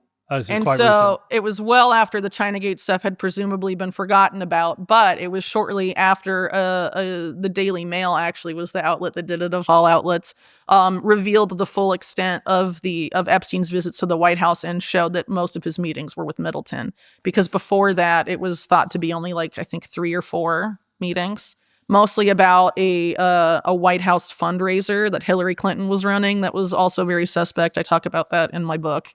It was supposedly to redecorate the White House. It probably was not. But where's the overlap with Trump? Because he was hanging out with Trump in sure, but Trump, back in the 90s and 80s, he was like a Democrat. He was friends with the Clintons, so right? it's just part of that crowd. Yeah. Sure. But I mean, the Epstein-Trump thing, there's kind of different angles there, because when Clinton was president, it's not like Trump was in and around the White House then. I mean, obviously, Trump as a politician comes later. Trump was bailed out in the early 1990s by, Rothschild banking interests, the same banking interests that had brought Robert Maxwell to New York. They're on the same yacht. Roy Cohn is part of that network of that are, enmeshed with the people that Maxwell is hiring to advise him on how to best influence New York high society and DC politics. So and before that, Trump had, in I think 87, taken de facto control of this, company that was created as a CIA front and had years of being tied to the mob called Resorts International. And he used that to kind of try and establish himself in Atlantic, New Jersey. At the time, they were trying to make Atlantic City the new Vegas, right? He did, as I understand it, kick Epstein out of Mar-a-Lago, right, for being a bit weird and creepy? Yeah, that's so there's conflicting stories again about why they parted ways. So Trump has now said it's because Epstein was poaching employees. The most famous poached employee is Virginia Giuffre when she was like 15 or something like that. But there's also, it seems like their relationship soured because they were both trying to compete for the purchase of this Palm Beach property, this mansion. And then I believe Trump won, Epstein wanted it, and there was acrimony between them, and Trump sold it to some Russian or Ukrainian billionaire guy that then bulldozed it. Kind of a whole very suspect thing there. But, a lot of Trump's real estate interests, the Russiagate stuff, a lot of it was, looking at some of these shady Russian figures that had done real estate deals with Trump in the past, because Trump is a real estate guy before he was a politician. But a lot of those, were used to say, oh, he's owned by Putin. And if you look at those individuals, they go back to Simeon Mogilevich. They go back to the mobster guy that was close to Maxwell and all these other people, and banked by Safras and the Bank of New York and all of this stuff. So, it seems to be this particular crowd that, they became very enmeshed with. And again, Trump was bailed out by Wilbur Ross and N.M. Rothschild when his Atlantic City stuff and, all of those efforts went haywire for him. And to paraphrase one of the bankers on that deal, they didn't rescue Trump because it made economic sense. They rescued him because his brand was valuable. And it obviously has been very valuable. But I think, if you want to talk about the Epstein-Trump relationship, a lot of people are like, oh, well, did Epstein have dirt on Trump? I mean, maybe. Yeah. But ultimately, it doesn't really matter because, the same people are kind of behind both of them. You know what I'm saying? The power structure that has enabled Trump from that point on is very similar to the Epstein-Maxwell network. There's an extreme amount of overlap there. So when did all the weird stuff started with the young girls being shipped around start? Because I feel like most of us understanding of the Epstein story starts really from the philanthropy, where he was trying to support Bill Gates' philanthropy. He was most people are familiar with the early 2000s on. We all know the backstory since, but it's kind of like we start to hear about him having meetings on the island. But there's accusers from the 90s. Sure. I think the earliest is like 91 or 92. maybe I don't know. I mean, I'm not an expert on every accuser of Epstein ever. I focus more on who was Epstein and what was he really up to besides sex trafficking, in addition to trying to delineate who were, what was the power structure that enabled Epstein to operate with impunity with respect to the sex trafficking as well. That's more my interest and focus. Because the Bill Gates divorce feels very fishy. Well, yeah, I mean, Melinda was like, what the fuck is this shit? To say that some of it was related to Epstein, but I mean, it's hard to know if that was really why, or that was just a convenient excuse to cut the cord, Well, it's not like billionaires are the most truthful people on the planet, Okay, so let's go therefore to his sweetheart deal. His first, if he's being protective, if he's a asset of intelligence agencies, why does he face an initial prosecution?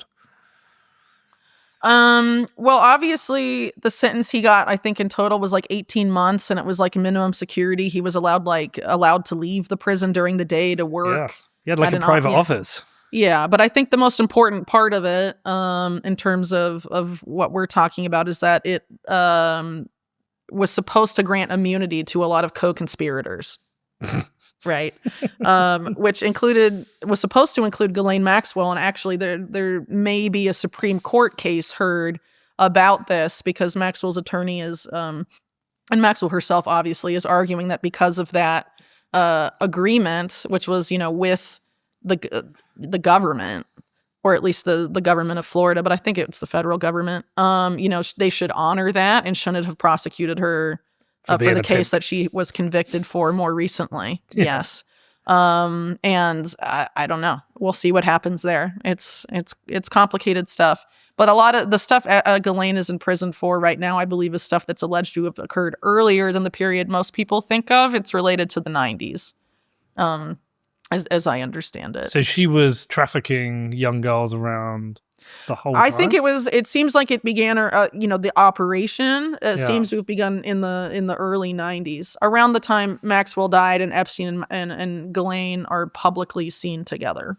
This all became a story in the UK, obviously, because of Prince Andrew. That's where our interest comes in. Oh, and what's crazy about that relationship is that there were so many articles from like 2000, 2001, and 2002 about that basically say things like Ghislaine appears to be blackmailing Andrew for Epstein. Back then, it's nuts, and talks about Prince Andrew bringing his own massage table to be massaged by like Epstein's entourage and stuff, and that Ghislaine is charismatic and can wrap men around her little finger, and all sorts of. I mean, some of the quotes are just bonkers. Did you ever see his interview with the BBC? Just clips from it, where he claims like he's unable to sweat. Unable to sweat, yeah, because of trauma from the Falklands. I watched the whole thing. It's one of the wildest interviews you'll ever see. I mean, fuck knows why he chose to do it, because he's a terrible liar. Yeah, he probably thought it would work. It totally backfired. I'm sure powerful people like him are surrounded by yes men. Yeah. So that probably didn't help. Yeah, I mean, he's kind of been ostracized by the royal family now in some ways. Yeah. But he got away with it. Yeah. And the weirdest part of him was after. I mean, you're but I mean, wasn't Prince Charles or King Charles at one point very close to Jimmy Savile and some of these other figures, Lord Mountbatten? Yeah, I don't know the detail. I don't know, but I always thought it was wild that Prince Andrew, as a royal and essentially an heir to the throne of some sort, would go and visit Epstein and go for a walk in Central Park with him after a prosecution. Well, some people say that Epstein and Andrew met as early as 91. Wow. That's alleged by Steve Hoffenberg, his former business partner, who did the Ponzi scheme with him at Tower Financial. And you can take that with a grain of salt if you want. I mean, obviously, Andrew himself says it occurred much later. I think he says 99. Everyone has their own window, right? Yeah. Everyone, I mean, again, there's so many issues of conflicting stories about who met who in the Epstein story, but it's because people want to absolve themselves of responsibility as much as possible. Yeah. So again, it's kind of complicated there, but there's allegations of it going back earlier. But what's interesting is that when Andrew was publicly known to be with Epstein and Ghislaine, and it was the subject of much media speculation in the UK, which is, 2000 to 2002, roughly. Andrew, in that window, is appointed to this role where he's the UK representative for international trade and investment, and in doing so has a major role in arms deals. Yes. Specifically lobbying on behalf of BAE Systems, which is a major UK defense contractor that previously worked very closely with Douglas Leese. In the Thatcher era, Leese was responsible for getting the Yamaha deal signed to benefit BAE. And that is one of the reasons for the extreme closeness to this day of British and Saudi interests. We haven't talked about Leon Black yet. No, we can. We can. Well, so I think a lot of people want to see a black book of who the pedophiles are, who the people who are sleeping with children or sleeping with teenagers. Really quick, the black book already exists, but one thing we haven't brought up is how the person who stole it from Epstein's house was his former butler named Alfredo Rodriguez. And Alfredo Rodriguez offered it. He was trying to get money for it, but he circled names in it, trying to give it to the victim's lawyers, saying this is the holy grail of who was responsible or who were major accessories to Epstein's sex trafficking crimes, right? And so Ghislaine is circled, Leslie Wexner circled, Jean-Luc Brunel is circled, but so is Donald Trump. So is this guy named Flavio Briatore, who is known, I did an article about him recently. He introduced Naomi Campbell to Epstein. For example, but he's very close to Berlusconi, who we talked about earlier. But is this why Musk came out and said the reason Trump's not releasing the files is because he's in them? I mean, it possibly could be related because that's what the butler was saying. But no one can ask him why he circled the name because he's dead. He died in 2014. Suspicious? I mean, he allegedly took the book saying that he needed insurance because Epstein wanted him to disappear. So he seemed to view it that way. But then the victim lawyer that he was offering it to, Brad Edwards, tipped off the FBI, and the FBI set up a sting operation and then sent him to prison for obstructing justice. And he got the same sentence that Epstein got, 18 months, I believe. How did he die? I think his wife said that it was some type of fast-acting cancer. Okay. But either way, he can't be asked about it. But that does seem significant because, some people have said, oh, well, he wanted money, so he was just circling names of billionaires. But there's people in the Black Book that were much richer than some of the people circled there. Certainly much richer than Maxwell or Jean-Luc Brunel. Obviously, Leslie Wexner and Trump are very rich. And some of the other names aren't nearly as rich as other people that are in this book, like Tom Pritzker, who runs Hyatt Hotels, who is fabulously wealthy, for example. There's definitely, if you just wanted to pick billionaires to shake down, you would have just picked the highest net worth individuals, right? And that's not what is the case here. And also a lot of the names that are circled, it's panned out that they were co-conspirators, right? Like Wexner, Maxwell, Brunel, for example, they're the most well-known associated names with the case besides Epstein himself. All right. So Leon Black gave Epstein, was it 158 million? Yeah, a lot of money. I'm not an expert on I haven't written extensively about those dealings beyond what's been reported in the press, but I can talk about Leon Black going farther back because it's kind of interesting. He started off as a major guy at Drexel Burnham Lambert, which is this banking nexus that was important to the S&L crisis and also the junk bond explosion. Michael Milken was the architect of that. He was pardoned by Trump in his first term so he's no longer a felon. He's one of those guys that's rebranded as a philanthropist in recent years, actually very successfully. Haven't they all done this?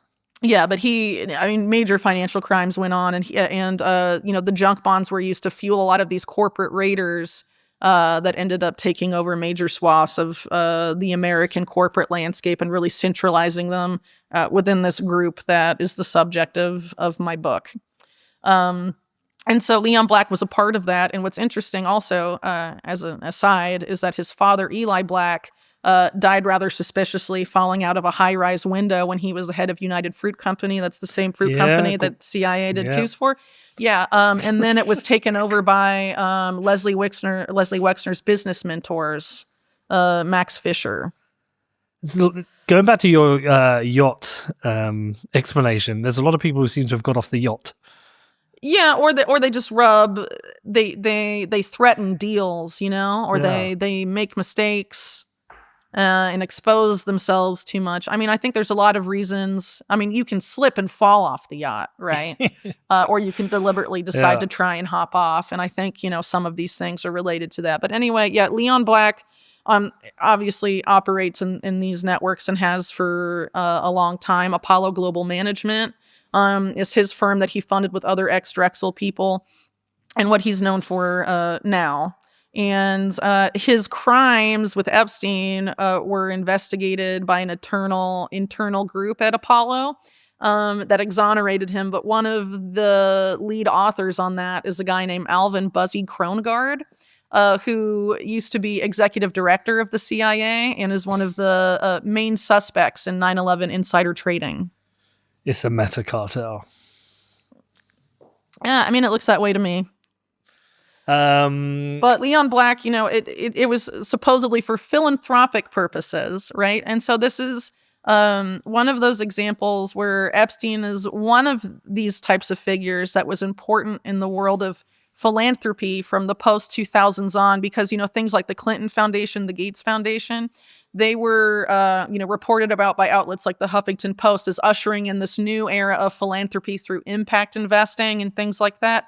And Epstein was intimately involved in setting up both of those. And Isabel Maxwell has very unusual ties to Bill Gates too, that go back to like the late 90s, early 2000s that are very strange. So something weird was going on at Microsoft with Microsoft's top people. And then what a lot of people don't talk about either when they talk about the Gates relationship is that Epstein was also very close to the chief technical officer of Microsoft, Nathan Myhrvold, and actually went on a Microsoft business trip to Russia in the late 90s that Myhrvold was present for.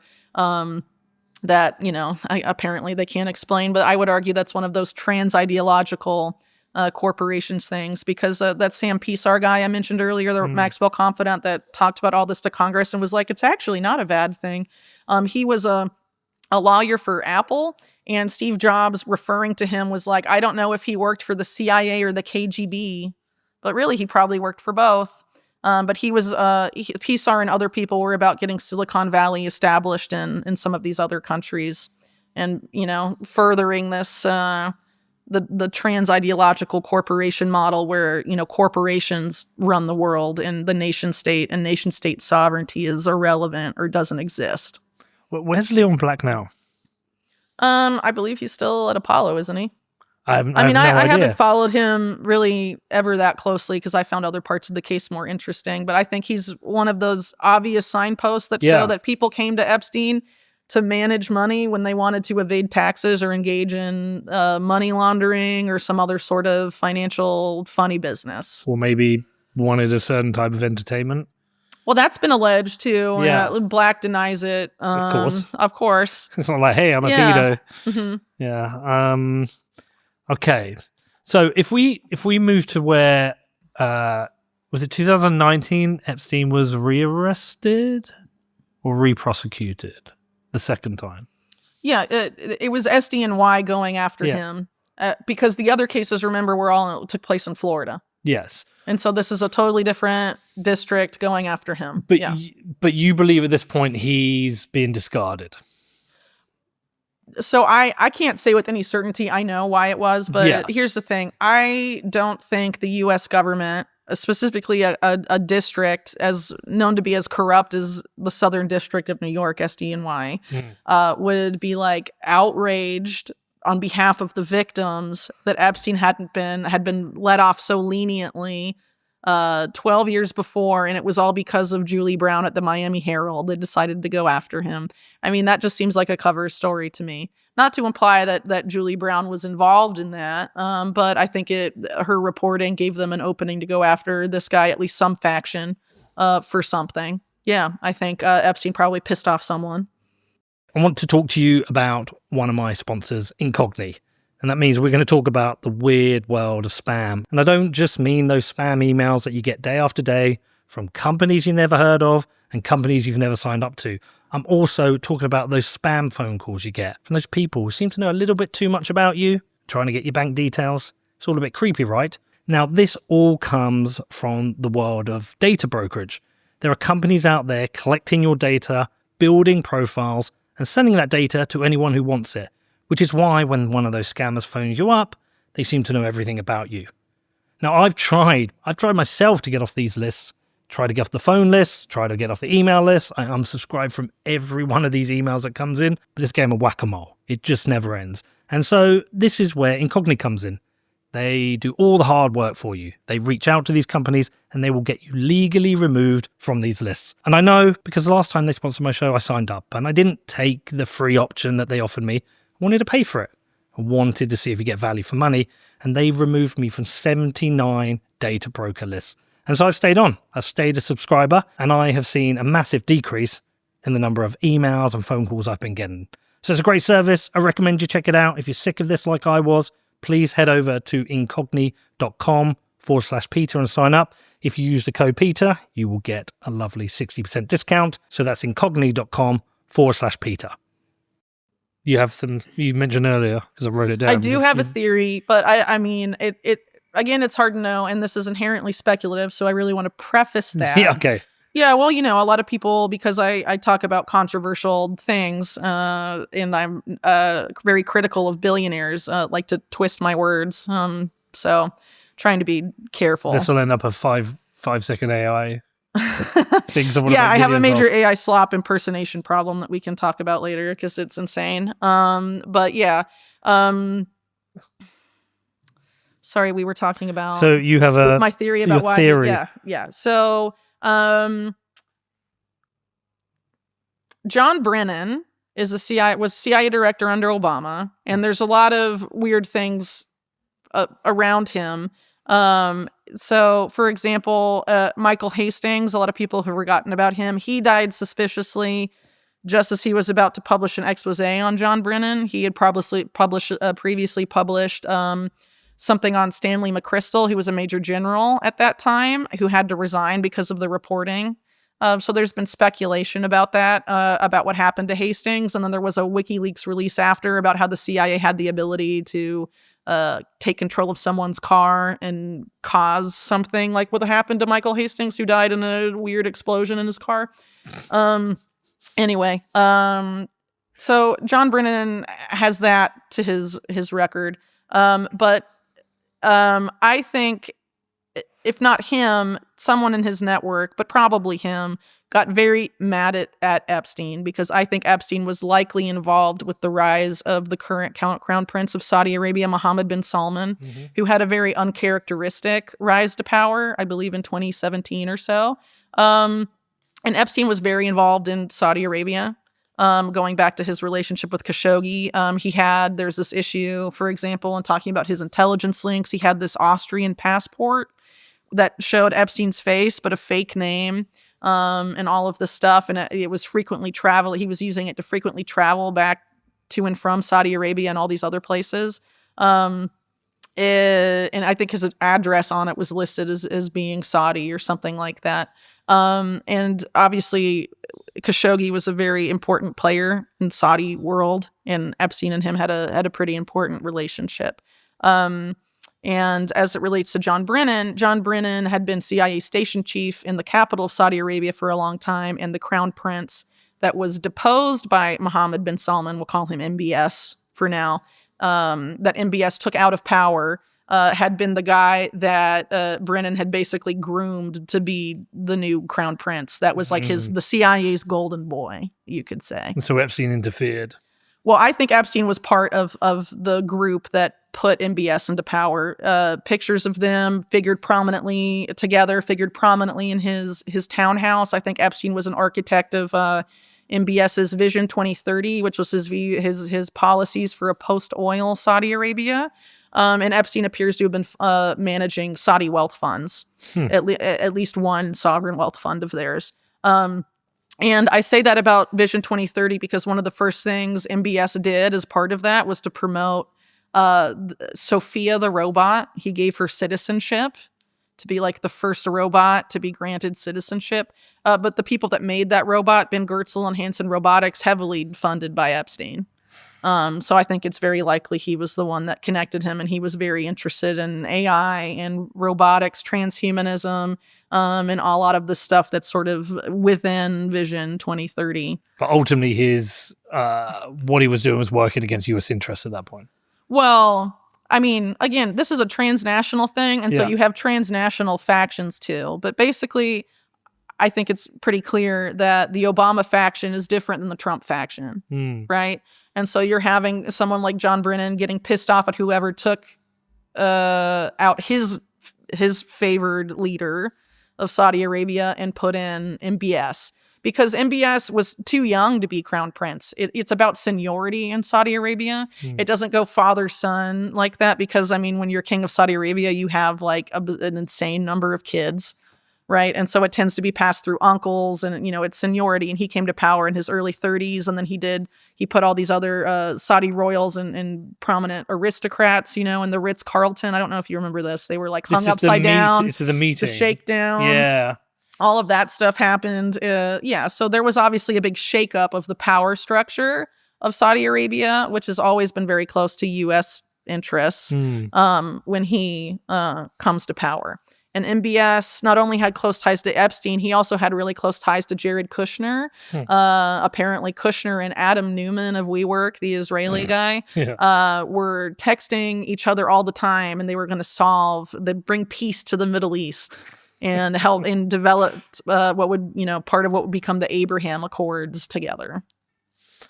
Okay. So obviously MBS is tight with the Trump crowd. And so even if Epstein and Trump didn't like each other personally at this point, that doesn't mean that the power structure that has enabled them both to do their thing, I mean, they still operate in that, arguably. I mean, that's what it looks like to me. So I think, Epstein pissed off interests related to John Brennan. And John Brennan was also an architect of Russiagate, right? Which was also aimed at Trump. And then the whole Jamal Khashoggi thing happens in MBS's charm offensive where he's like, I'm a reformer. I'm here in Saudi Arabia. I'm going to change everything up and open movie theaters and let women have some rights, you know, and all of that. Drive a car. Yeah. He paid a ton of money for that. And then the Jamal Khashoggi thing just evaporated it like that, you know? And so I think there was stuff that went on to kind of get at Trump and MBS. And I think also, of course, Epstein, not long after all of that. But again, Epstein, you know, had his hand in too many pies for it to be like fleshed out to the full extent, you know? So it had to be kind of a controlled demolition.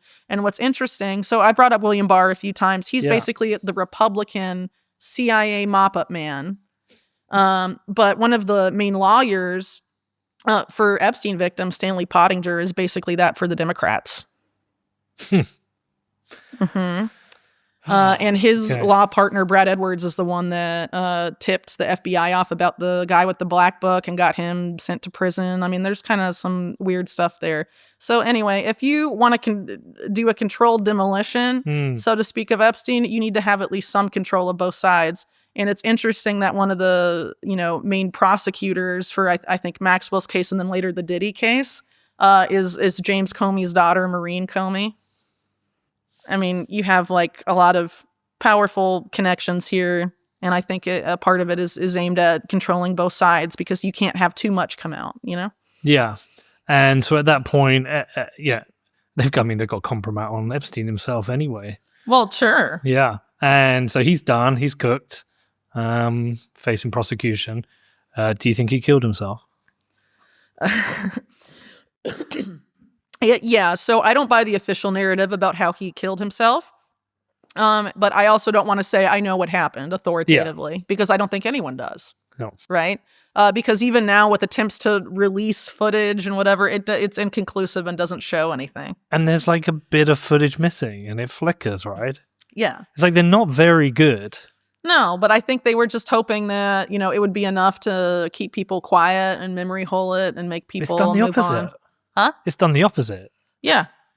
Yeah, but I mean, a lot of poor calculations, I think, were made, Do you think this is just going to fade away now? I mean, I hope not, obviously, because I think it's a huge miscarriage of justice. Because, I mean, even beyond the sex trafficking stuff, this is a network involved in extreme financial criminality. There's a lot of weird stuff with Epstein, for example, in the 2008 financial crisis that hasn't been appropriately investigated, which was, in essence, a huge wealth transfer. From the bottom 99 to the top 1%. And of course, Epstein was a major banker for the top 1%. Nobody went to jail. No, but he basically was the pin that popped Bear Stearns, and then Bear Stearns is absorbed by Epstein's new bank, JP Morgan. And do you know who picked Jamie Dimon to lead JP Morgan? Well, a little farther back than that. JP Morgan, it was Bank One merged with JP Morgan, and then he became the new CEO. Dimon did, but how did Dimon become head of Bank One? Well, it was the Crowns and Leslie Wexner's right-hand man, besides Epstein, Jack Kessler. Or I guess you could say left-hand man. He has two hands. One's Epstein, one is the Kessler guy. Because Bank One was like a Ohio-based bank. The guy that built it up was one of the mentors to Wexner. A very close network there. So... and also had weird Iran-Contra banking links. So, and Dimon was Sandy Weil's protege, who was involved with the Glass-Steagall stuff for Citigroup and all of that. Yeah, so it is still weird that Trump came in and said, "We're going to release all the files. We're going to release everything." Well, I think they wanted to make people think that this was going to be a new era of transparency. But it obviously has not been that. So some documents have been made that are notable. They've been released about things like the MLK assassination, the JFK assassination. Cool. But those were a long time ago. All the criminals that orchestrated those conspiracies are dead. Yeah. Or at least almost dead. I mean, Ruth Payne is still alive as it relates to JFK stuff. They could bring her before Congress, I guess, but we'll never talk to her. But that's besides the point. So in the case with Epstein, it's too recent. Yeah, too many people are alive. Some of them are in power. Well, that's what I'm getting at. Because I'm look, if Trump's going to come out and say, look, I'm going to release the files, I'm assuming he knows himself he's fairly clean in his relationship with Epstein, fairly. But when he gets fully exposed to the files, who within his network is exposed?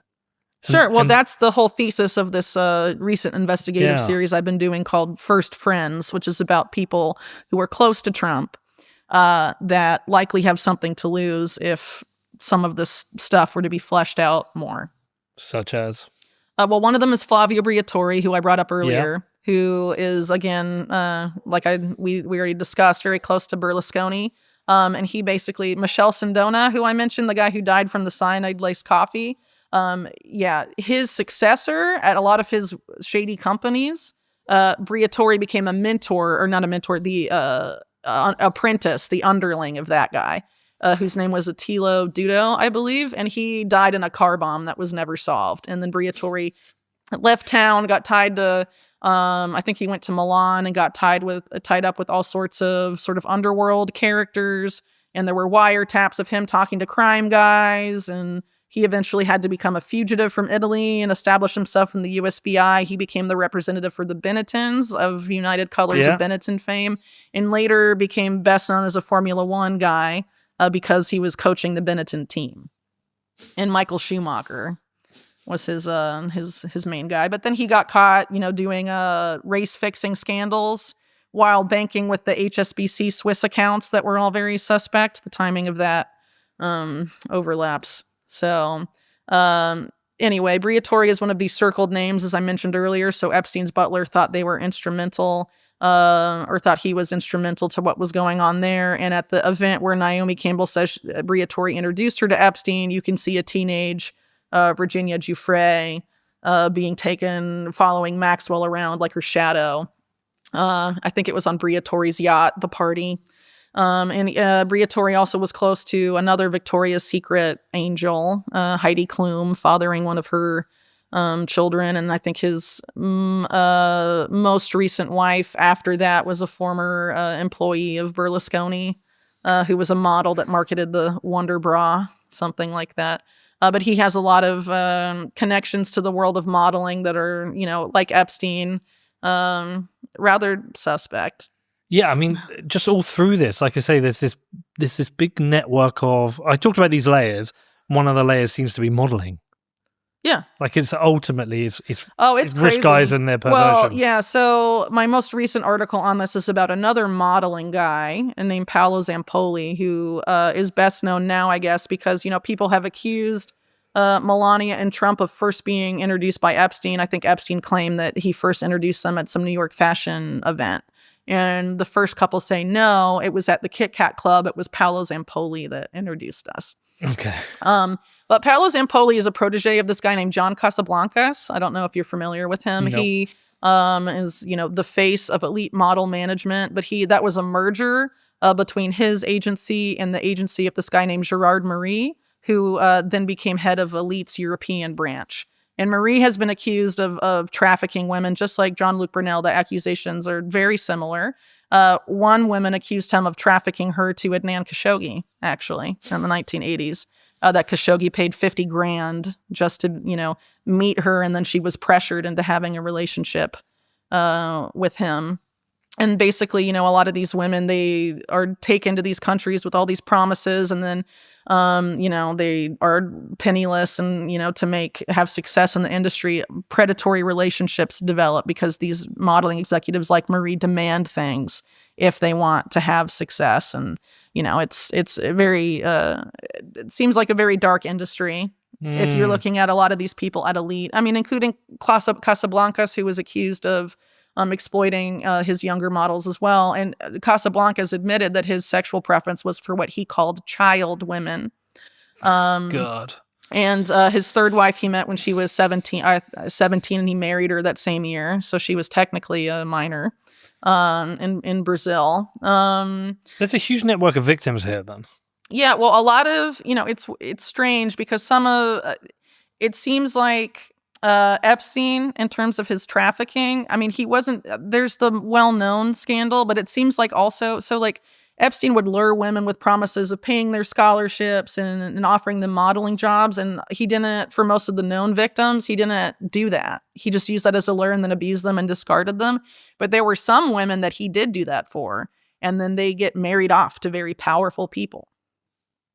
And some of them are the women he took to the White House. One of them he basically handed off to Trump. That was his girlfriend before Melania. Her name's Selena Middelfart. She's a Norwegian heiress. Another one was Frances Hardin that he passed off to John Doyce, who is a commodity trader, very tied up in the network I talk about in my book. An oil trader guy who's very, very sus. And then you have someone like Nicole Junkerman. She's seen on the arm of people like Paul Allen. She's reportedly, used to blackmail U.S. senators on Wexner's UK property with Epstein. And she was Elite Models previously. And then another model, Melanie Walker, she basically is now dating a top guy or married to a guy at Andreessen Horowitz, but she was Epstein's science advisor and then Bill Gates' science advisor. But during a time when Bill Gates said he didn't even know who Epstein was. Strange. But it seems like, Elite Models, there's something weird that was going on there. And that's not to say that every woman that modeled for them had this experience, but there are some that stand out, and it seems to have happened often enough. Well, it's like rich, powerful guys want hot women. Yeah, and I should also say that Gerard Marie was involved with the MC2 agency that was Brunel and Epstein and a focus of the sex trafficking case, but he's never been charged. It feels like if the French case is dead in the water, they don't want to go there for some reason. But if Gerard Marie was pimping out, young models to people like Khashoggi, that would be why, It feels like if all of this was released, all the files were released, this would be a complete collapse of the political and financial elite. Well, okay, if the political and financial elite are, part of this court cartel that is born out of organized crime and intelligence, like maybe they should collapse. Oh no, and we want it because to. do we want to be ruled over them? No. And I don't. Yeah, but the problem is they're both parties in the U.S. Yeah, and arguably they're both parties in the U.K. too. The core of Keir Starmer's political network is a man named Peter Mandelson, a long-time Labour Party operator, and the two people that Epstein was closest to in the UK were Mandelson and Prince Andrew. So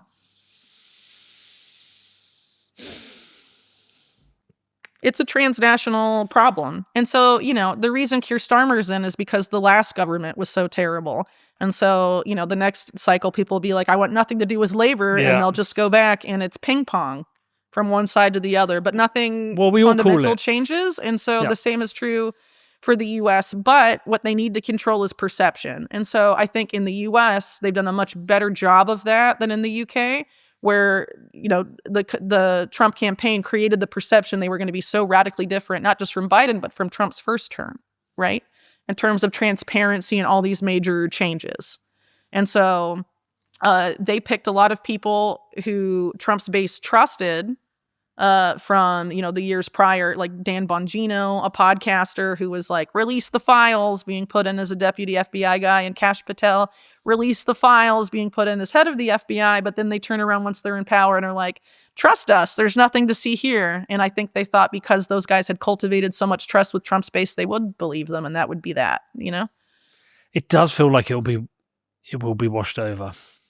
I just get this sense now. It depends on people and if they are willing to let something like this go. But again, we're in a very unprecedented era of perception management, right? Where there are we've produced by interacting with the digital world, the internet, we have produced tons of data on ourselves that have been sucked up by companies that use AI to analyze all of that and profile on us. And they know how to socially engineer things in ways now that I'm sure they wish they had decades before. And, where do people go to get their news? Well, it's on all these platforms that big tech, controls. And big tech, whether it's Google, whether it's Palantir, whether it's Microsoft or LinkedIn. I mean, Epstein was friends with all those executives. Amazon, Jeff Bezos and Ghislaine Maxwell were reportedly very, very cozy. I mean, is there anyone not implicated? Sure. I mean, I'm not trying to say, a lot of people try and discredit me by saying I say absolutely everyone's associated with Epstein. But I mean, this is stuff that's been reported on. Yeah. Right. So, Sergey Brin of Google, his money was being managed by Epstein at JP Morgan. It came up as part of the JP Morgan USVI case. I mean, he was subpoenaed as part of it. That case was settled out of court to make those types of problems go away. Another person that came up in that case in Discovery, Benjamin Netanyahu of Israel. So it's not just Ehud Barak, because Netanyahu used to use this against Ehud Barak in the political campaign, being like, oh, he has an Epstein tie and I don't. Well, it turns out that's not as true as we had thought, right? Okay, so we rely on the independent media sometimes to do some of the investigation or ask the questions. Sure. Does that feel like that's been captured as well? Well, Rumble is the competitor to YouTube, and it's funded by Peter Thiel and JD Vance and people like that. It's just taking Tether money. Tether money? Yeah. Tether have invested. I know you've invested in them. Mm-hmm. Okay. So the Brock Pierce co-founded Brock Tether. Pierce is a weird motherfucker. He was one of Epstein's cryptocurrency guru guys, came to the island to talk to him about crypto. Yes. After being involved with the digital entertainment network pedophile scandal. Yeah, I always wonder on that one. Was Brock Pierce an abuser or abused himself? I think he was probably both. Yeah. But I think as a Disney child star, the abuse probably started long before he got in the Mark Collins Rector network. Yeah. But I think it's fair to say that Ghislaine was probably abused by either her father or people around him. Right. Because that relationship, I feel bad for the way she was raised. It seems like a very traumatic rearing. And I think that's probably true of all the Maxwell children, but it seemed like his control, the way he controlled Ghislaine was different. And his boat was the Lady Ghislaine. Yeah, and he had like a sexualized portrait of her up in it. I mean, it was very weird. So, I think those things happen. I mean, people have alleged too that, a lot of times people who are offenders return to the place or where they were, attacked, abused, and then try and repeat it there. And so since Epstein was at Interlaken when he was a teen and then went back to offend there, some people have speculated maybe he was first. Something happened to him when he was a teen. Again, we don't really know, but it's very common. Yeah. Ghislaine's situation is quite weird right now. She obviously wants a pardon. Yeah, clearly wants a pardon. And could be a useful person for a pardon. Yeah, but I mean, again, she also doesn't want to implicate herself in anything. So, every time she's had a deposition, she's been like, absolutely everyone powerful is innocent of all charges. I mean, she doesn't want to die. She thinks her father was murdered. She thinks Epstein was murdered. She doesn't want to get she doesn't want to suicide herself. She doesn't want to get murdered, and she wants to get out of jail. I mean, it should be obvious. I don't know. There were headlines during, before Trump came back in office that she was trying to talk to the Biden administration to give them dirt on Trump. I mean, she's just someone trying to wiggle her way out of a big problem. Yeah. God, this whole fucking thing's mental. But again, they're just trying to control perception. So they're going to have a congressional hearing. They're going to walk out the Clintons. They're going to probably ask them softball questions. They're not going to ask them about the 1990s because the Chinagate thing involved people close to Democrats and Republicans. And you think that they would be all over it. It's Clinton. It's China. It's illegal activity. Crickets. When you're doing your various bits of investigative journalism, are there often overlaps? Are you just starting to see the whole thing now as just one big thing? I mean, there's always overlaps. Yeah, it's crazy. Yeah, it feels like you're writing about the same story. Yeah, it's just one big... over and over again. Yeah, well, because it's a criminal network that has operated without impunity, and they've been able to pop off their competition, and so they consolidate control. They centralize control. And so, they're just going to keep doing that. Peter Thiel frames himself as a libertarian, but he's not. He says stuff like... free market competition is for losers. If you want to get rich, build a monopoly. That's what these people have done. They've done it very successfully. And Thiel in particular, when he builds monopolies like Palantir, he does it with state involvement. PayPal, when they were making PayPal, they say they went to every 3-letter agency to talk to them as they were setting up their company. The thing is, it becomes very hard to not look at the world through the lens of conspiracy, because even where I'm in the UK at the moment, we've got people going to jail for writing tweets, right? We got minor, we as normal people are held to such high standards in terms of crime and the law, but these people have committed some of the most heinous, horrific crimes and get away with it. It is just it's this weird kind of, I don't know, it's like this global bourgeoisie that gets to run the world with just this global network. Yeah, plebs. They are unaccountable because they've captured the institutions that would make them accountable. They've theoretically captured everything. Yeah, by this point. But this is something that's been going on for decades. If you have Samuel Pisar go before Congress, he's practically bragging about it, and he's like, "Yeah, the nation states are relevant because all of the companies that fund our U.S. politicians are going into business with our ostensible adversaries, and now there's that's who the businesses run the world. What's now the nation state, the governments don't. It's businesses. Now governments are the enabling environment for policies written by the richest people in the world via groups like the World Economic Forum. That's where all the billionaires go. Those think tanks, those entities, they make the policy and they filter them out to the governments, and the governments are the enabling environment for policies written by billionaires. You can kind of understand the socialist argument against the billionaires based on that lens, not economically. I'm not here to say I know the solutions to these problems, and so I'm not going to be like, it's socialism, it's libertarianism, it's that. But at the end of the day, regardless of what you think the solution is, organized crime should not be running the world, but they are. And what is the best way to extricate ourselves from it? It's becoming economically independent. So as an example, why has Israel done so much to try and destroy the boycott, divest, and sanctions movement, or BDS, to the point that they're having they funded basically legislation in various states and in Congress of the U.S. that make it, you can't boycott Israel. You have to like sign an oath. You're not going to boycott Israel for various things.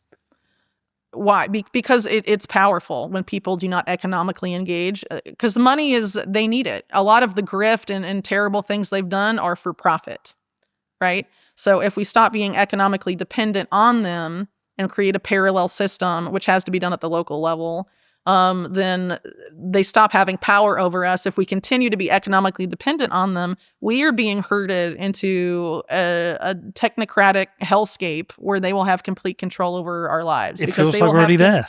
Well, they'll have complete control over our finances, but there's still time. Once they eliminate cash and they have us all on surveillable, programmable money, whether it's public sector, this public sector version of that in CBDCs, or the private sector version of that, which is, in the US dollar stablecoins, which are openly partnered with the US government like Tether. It's a public-private partnership. Tether has the FBI and Secret Service on its platform. They openly say we're a partner for US dollar hegemony. It's a public-private partnership. Those are the two models we're dealing with here. And that's not freedom money. It may be marketed as such to, people in economies where their local currency has a lot of problems, but it's complicated in the sense that, the U.S. oversaw the dollarization of various countries in the world that lost control over their own finances. Ecuador is one, El Salvador is another one, and then, they're dependent on what the Fed decides. We need everyone on Bitcoin. So if you globally dollarize and you get everyone on the dollar, well, you have a new world currency, and who gets to decide, fiscal policy to a large extent. Again, the nation state has become irrelevant. It's an empire, and it's an empire run by organized crime. And fuck that. Fucking hell. Okay. Well, final question. Economic dependence is not a good idea. If you don't want to be somebody's slave, you have to stop using the slavery money. Use Bitcoin. Okay. Final question. What is for you? There might be multiple answers to this, but the biggest unanswered question that you have. Oh, about the Epstein case? Yeah, but you can go wider if you want. But oh man, well, not really sure how to answer that because things I don't know the answer to. I've formed theories about why they decided to go after Epstein in 2019. But is there anything that you're always like, fuck, I wish I knew this. Well, we tried to get documents on Mark Middleton from the Clinton Presidential Library, and they just will not respond. They have folders of Middleton stuff. I'm just like, please give it to me.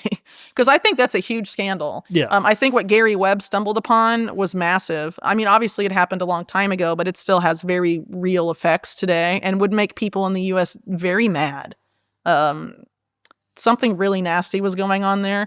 And I wonder if that was the second iteration of the Iran-Contra people, the Enterprise, as they called themselves. What have they been doing since? It seems like they were doing 08. They, in my opinion, had a hand in 9/11 in the U.S. What have they been doing since? Yeah, it feels like we should all be very angry. But I think we've also been engineered to not be angry. We're all just like, meh. Well, I don't know. See, I feel like the Epstein is the one it's where... It's the hyper-normalization thing. It's like we have to keep this Epstein... We have to keep it live. We have to keep people talking about it because it feels like it feels like the door that opens Pandora's box to say, look, here it all is. I think at this point you're right. Yeah, because it is well known enough. Everyone cares about it. It's the thread that if you pull on, it helps expose how corrupt things are. And everybody knows about the case. Everybody was waiting for them to release the files. We were all disappointed. We just got to keep it front of mind, and people got to keep saying, no, this is not acceptable. Give us the fucking files. Tell us what's going on. Yeah. And let it all fucking burn down. Thanks, Whitney. Well, it's not just about burning it down. It's about putting something better in its place. Of course, yeah. And so I think the solution's there. Some people are like, oh, Whitney, your work is so demoralizing. Well, I'm like, yeah, it sucks to find out that the mob runs the world, But the question is, do you just want to let them keep running it because it bums you out? Or do you want to say, screw you guys, we're going to build something else and get off your, slave plantation, basically? Yeah, fuck you guys. And I am in the group of, I would like to build something else. I have 3 kids. I do not want them living in a world run by the mob. I agree. So what are you going to do about it? I mean, it starts locally. It starts with your community, because that's where we can actually affect change. Voting for left or right, blue or red. I mean, it's just this ping pong thing where nothing fundamental is changing. And so to affect that change, we have to do it ourselves. And you think this would be a core American value, individualism, individual responsibility, but a lot of people just don't care. And so, that sucks. But I think those of us that do care need to take steps to be as independent from the system as possible, because every so often, this predator class, they do wealth transfers or they orchestrate and manufacture events, and they make a big grab, not just for our money, but for our rights. I think, and we're at the point where we can't really keep losing money and rights without there's not many left. Being so deep in a hole that we can't climb ourselves out. Can't climb out. So what should we do? Before that happens, there is an important window of time to do something about it in our local community and for our families and our friends and our neighbors. And we have to do something, because if we don't, and that thing happens, oh, well, I watched all these podcasts and learned about how corrupt everything is, but and I think they spend a lot of time trying to keep us distracted on all sorts of things and sucked into, culture bias. And things that don't matter, so that we just don't, give them the finger, basically. And that's what we really need to do. Yeah, fuck you guys. Right, should we go get pizza? Sounds good. Whitney, thank you. It's long, it's complicated. Your work's amazing. I'm glad you are doing it. I would refer people to my books. Yes. One Nation Under Blackmail, volumes 1 and 2. There's lots of footnotes for what I've said, and they're reputable sources. So if you think I'm too conspiratorial or not a reputable source, please check my sourcing. And decide for yourself. I'm not here trying to tell people what to believe. I've just done research about this because I found the case to be insane and also interesting. Am I right? Volume 1's free. No, but you can read my books for free online on archive.org. No, don't do that. Go buy the fucking book. Well, you can buy my book, but I care more about the information coming out. Yeah, honestly, true, I would like people to engage with this stuff and understand the power structure. So, I mean, it is available on there, and archive.org is fighting legal battle after legal battle to take it offline, and they're a very important resource. So if you want to donate money to them. I must have bought Volume 1 a long time ago, though, because when we were prepping for this, I went to buy them both, and Volume 1, it just said download, and then I bought Volume 2. So I must have already bought Volume 1 a long time ago. Well, some people get lost in the sauce in Volume 1 because it's really the context for Volume 2. So Volume 2 is the book about Epstein. And when I'm talking about Epstein, just in like the first chapter, I'm bringing up BCCI, I'm bringing up Iran-Contra and figures like Khashoggi, I bring up Maxwell. Volume 1 needed to be created because a lot of people don't understand the extent of what BCCI really was, what Iran-Contra really was, the stuff Khashoggi was doing, the savings and loans crisis. I mean, you have to understand all the stuff these people were orchestrating during this period of time to understand where Epstein fits in. Because Iran-Contra, for example, it's remembered as an arms for hostages scandal. It was much more than that. There were drugs. There was a whole Latin American theater that was just crazy. I mean, all sorts of things are folded into that. But you have to be dialed in when you're listening. So when I was driving and listening to the first book, I was following it. I was fine. When I was sat at home trying to listen to it, there was distractions, my kids around. I was like, I couldn't. You've got to get proper dialed in because it's detailed. It's dense. And like I said, the details are necessary because we're left with crumbs. But you have enough crumbs and you put them together, you can sort of map out what's going on. Yeah, there's some gaps here and there, but the picture, I think, and a lot of people that have read my book, think is clear enough that you can more or less figure out that something very bad was going on. And at the very least, there needs to be an investigation. But again, these hearings, a lot of these stuff going on, I think it's for show because a lot of this deeper stuff, they're not interested in touching with a 10-foot pole. Please don't release it. We'll share it on the show notes. Thanks, Whitney. And people, listen. Buy the books. You can get them for free, but buy them. Support Whitney. Let's go get pizza. Thank you. Sounds good. Thanks. Thank you, everyone.